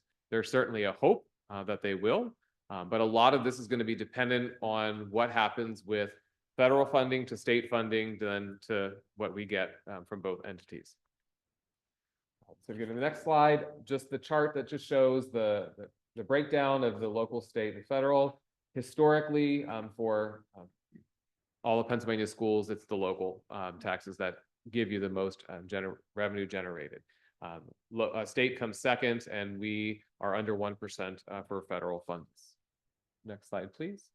So when we look at our federal funds, you see the breakdown there of what our 24-year actuals were, what we budgeted in 25, and what is projected in 26. However, that is still up in the air. We don't know if there are going to be changes in terms of some of that federal funding, but what you do see there is you see the cross out for ESSER. So in the 26 preliminary budget, we will not be budgeting any dollars there. Also to note that some of the federal funds, especially Title I and Title III, we have the ability to do some carryover into the following year, but those have to be expended by a certain time frame in the next fiscal year, which is why you see a slight adjustment, slight increase, I should say, in some cases, some decrease, but some increase in some of the unrestricted funds. Next slide, please. Okay, so when you look at the state funding, basic ed funding, we are flat funding as we have historically done because we don't know through the stage budget process how much we will get. I don't think it's wise for us to project that out, especially because we have not even seen yet what the governor's proposing, let alone when the legislature comes together to try and solve that budget. So our budget basic ed funding is based on what was provided to us for this current school year. It does not account for any additional adequacy funds. It's solely the basic ed funding. You see the state share of the retirement and special ed, as well as the Social Security. Again, on the Social Security side, right now you see just a slight adjustment there, and we will adjust that as we continue to project out wages and when we get to the expenditure side. So you may see a slight change there. When we look at down at the bottom, the DCED grant, you see that $1.5 million. We are budgeting that as revenue because we did receive that grant for the LMS LPC roof that we heard about tonight. You will then in the expenditure side see an offset of an expense there, so it will be a wash with the money in, money out. Other state revenue that you see there, the PCCD grant that we have historically received, we don't necessarily budget this in terms of revenue and expenditure offsets. We do look at what the state is coming in, but we are then using those dollars for a grant. And so we will work through that budget process and to determine if that remains in or not as we get more information from the state. The transportation revenues, that comes in play in terms of state reimbursement based on what we're projecting out from a busing standpoint. Health services subsidy, that comes back to us in terms of what our nurses do in terms of reimbursements from the state as well. And so you see there's a slight increase in terms of the state revenue, but again, that basic ed, the special ed, those are all flat funded. Any of the increases at this point are solely because when you look at the DCED grant being added in, and then you also look at there's going to be a little bit of adjustment on that other state revenue from the PCCD grant popping in as well.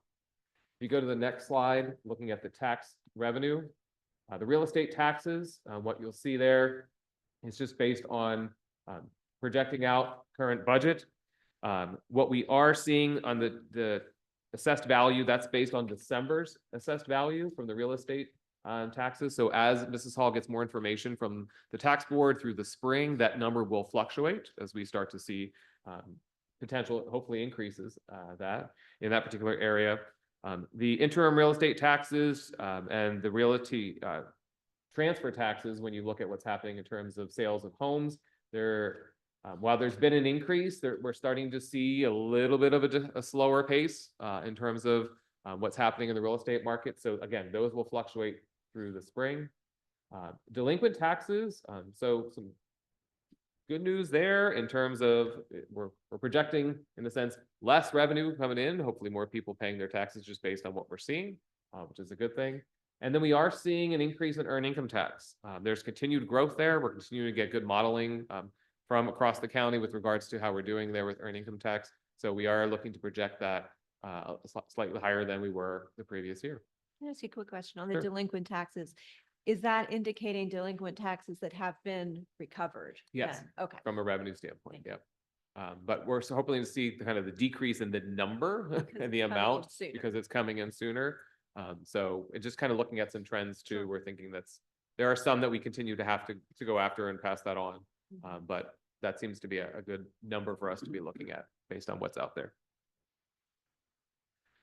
If you look at the next slide for other local sources, interest income, as you heard in terms of interest rates, we are, and the business office has done an outstanding job really trying to find the best opportunities for us to bring in additional passive income, as Mr. Wolgemuth shared, based on rates.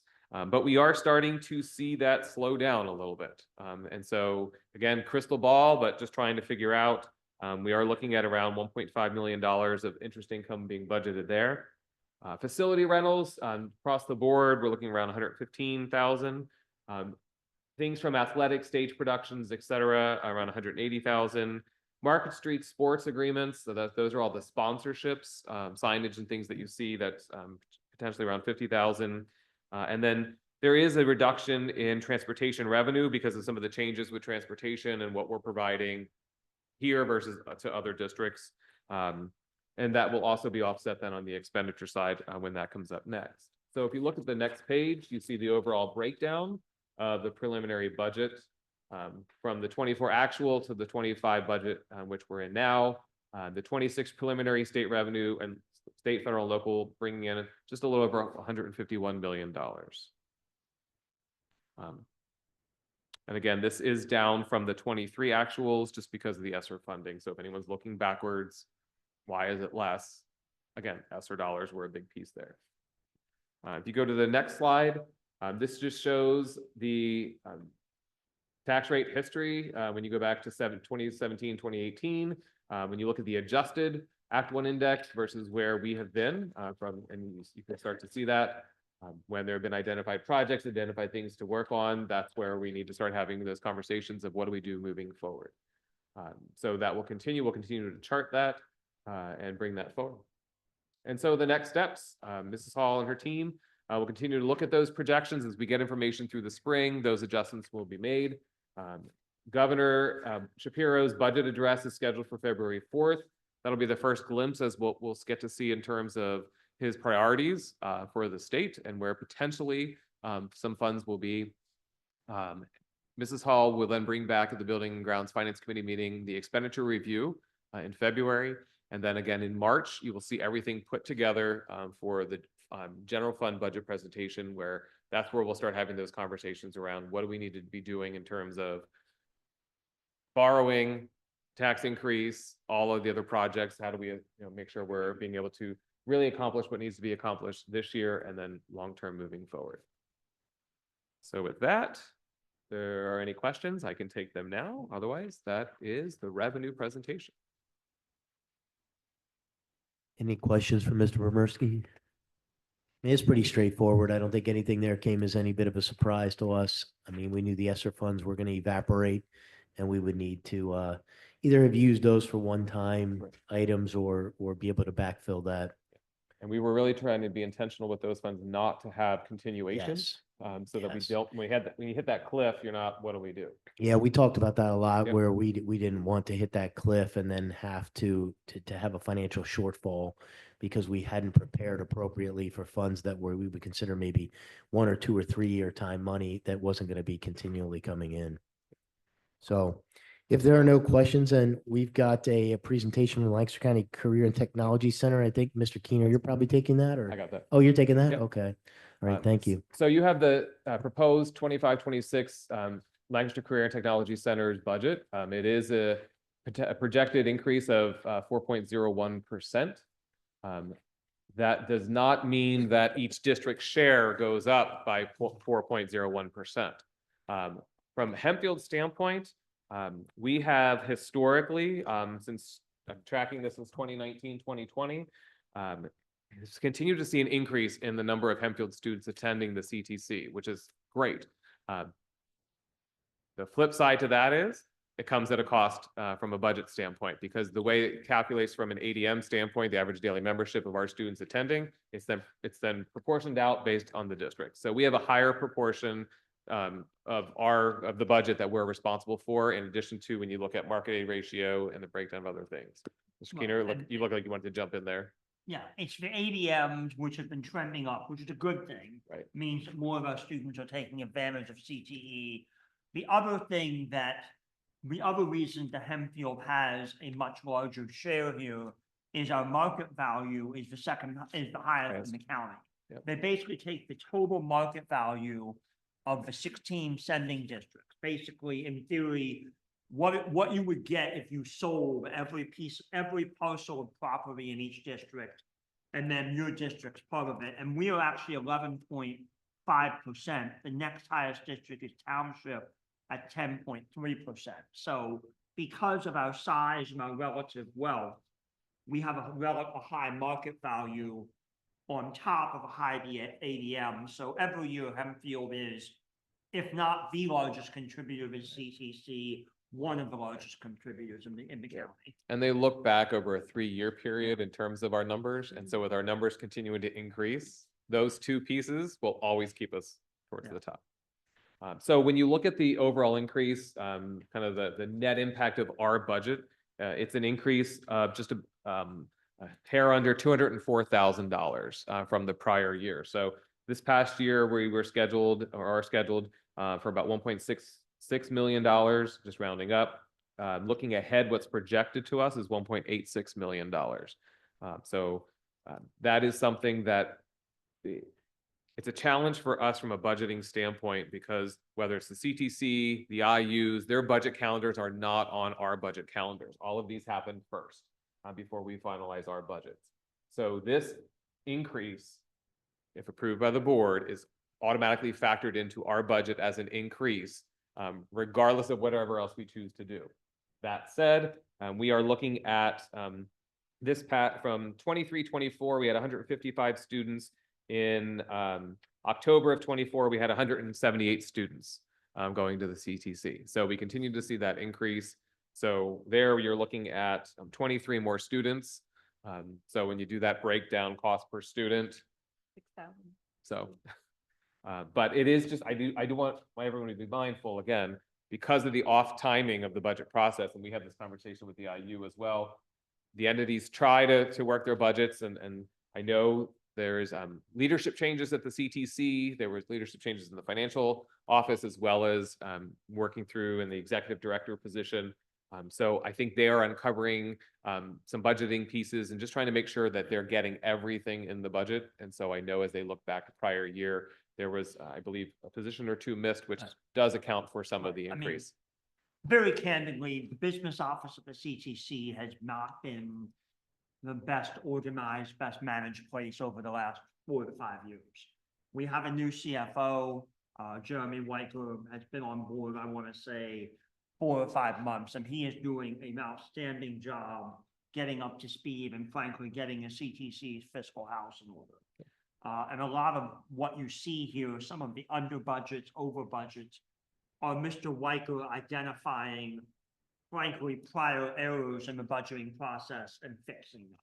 So I am, for the first time in several years, very optimistic about the CTC's financial trajectory.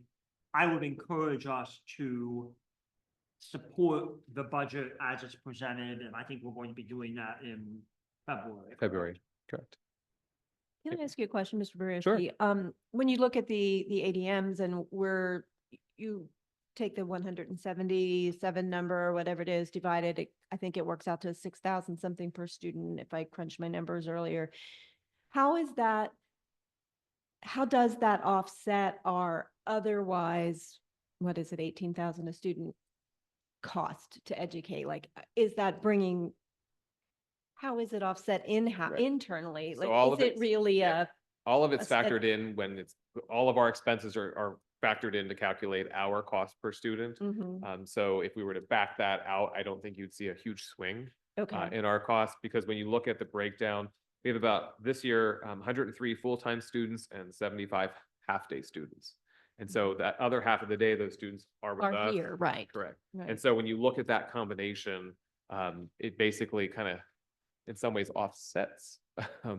Yeah. When you look at the half Because versus this is one full. of the costs of Correct. the total number, Yep. but it's not like these particular students are getting an extra No. $6,000 of. Correct. It's just the expenses, right? funds I just wanted go to a different way. clarify that, Yep. yeah. So when we look at all of our expenditures and they calculate the cost per student, this is one of our expenditures that gets calculated into that overall cost.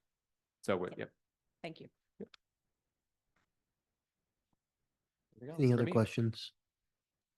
I think you've been, maybe Mr. Keener, a little bit, I won't say critical is maybe too strong of the budget in the past. So if you're suggesting we support it, I think it makes a lot of sense. Thank you. All right, we have one more thing on the agenda for finance yet, and that is the contracts. I don't know if you've had a chance to look at them, but if you have questions, now would be time to ask them. We have Mr. Graham here, and a number of those would be under his umbrella. Just a couple things I'll highlight. As I mentioned in board news, these are all related to E-rate, which is a federal program that does reimbursement for telecom and network expenses. These are all for the 25-26 year. They need to be approved now so that we can file the requisite paperwork to get approval for next budget year. Just like the CTC budget, we don't have any flexibility in that timeline. Everything going back to November, there's a whole process where everything is competitively bid.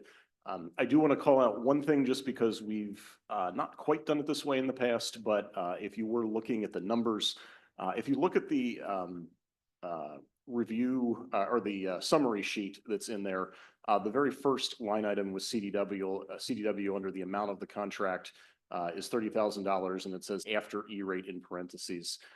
There are two different ways that you process E-rate orders. One of them is to pay the full amount upfront and then get a reimbursement check back. The other way is to basically do what's called discounted billing, where you just pay the net. And typically we have always budgeted the full amount upfront and then gotten reimbursement. Some things changed with our wireless vendor this year where maintenance and software updates were going to increase in price. However, with that increase in price, they also became eligible for E-rate, which we had never done before. So net, we're actually spending less, but that would have reflected a jump in the line item for software. And so rather than doing that, we're just showing the net amount for that particular line item in there. The dollar amounts in there are actually what is in the budget. when we build the budget. So it's a little bit different than what we've done before, but because it's the same vendor, we have to lump everything together with how that reimbursement is processed. So if you look at the CDW contract, you'll see $150,000 number. We pay 20% of that. That's our percentage reimbursement, which is the number that ends up on the contract sheet there. There is one Comcast contract that is missing. It only came in today that it'll be on the February agenda for approval. That is the wide area network for Mountville, Roarstown, East Pete, and Farmdale. That is all that was also bid. That was up for renewal as well. And there is a approval to exercise an extension to the network connectivity at the bus depot. Last year, since there was some questions about some things with the transportation contract being renegotiated, that connectivity was bid as 1 year with 4 one-year extensions. With everything working well and nothing changing there, we're just planning to exercise an extension with that. And then the last item is a joint participation on some fiber builds with IU13. For several years, been looking at ways to eliminate or dramatically reduce the cost of our secondary internet connection. And after working with the IU and with Donegal, we came up with a cooperative fiber build between our two districts that essentially closes the loop on some fiber circuits that should let us drop the $30,000+ a year internet connection we have. There's some cost to building the fiber, which you can see there that's split over multiple years. But our yearly cost after that drops from about $33,000 to I think $870 a year. So that took a lot of time and engineering, but I was very happy with how that turned out. It's just going to take some time for Comcast to build that. So if anybody has any other questions, happy to discuss them. Thank you for figuring that out. Did you mention the cost of the one that's not on here? Of the what? The Comcast that you were talking about? Was there Which one? I thought you said there was one that was missing from here. The one that's missing is the total cost per year is I think around 24,000. And that's the connectivity for the 4 buildings. That was also bid. That is down from I think 34,000 or something. So it's a renewal of the service, but we increased capacity and I think saved about $15,000 a year on that contract. Is that more than a 1 year? That's a 3-year. It's a 3 year. Yeah. Okay. Typically, 3 years, the minimum we see on that. The fiber contract is 10. That's generally the term we've seen with dark fiber, but the lit services typically 3 to 5 years. There was a 5-year option bid by Comcast. It wasn't bad. But I also know there are a number of other telecom providers building into this area. And I think within the next 3 years, we're going to see more options and it made sense to keep that one short. That was the purpose. I think we will see some additional options. Yeah. Thank you. Any other questions for Mr. Graham regarding the contracts? These will be on the February 11th meeting for approval, including the one that was not on this list. And then the last one is just an addendum for our database that we currently have, that there was an upgrade and we have to just sign new documents with the company. So it needs to run through the contract process. You'll see that as well. Mr. Graham, maybe I'm taking you too liberally, but you did say you need approval now. No. Yeah. Is No, that, these- do you no. need it now or No. can we wait till February? These are all on We do February. have a bill for them here, No, so. they're all on for February. We're good. Okay. All right, hearing no other questions, we can wrap up for the night. Thank you, everyone. Thanks to 2 audience members who stuck it out. You need a motion? I guess we do need a motion. I'll do I'll that. take a motion to adjourn in a second. All in favor? Actually, I'd Oh. like a discussion item on the motion to adjourn. Any objections? All right, I'll take that as a motion to adjourn and then all approved. Thank you.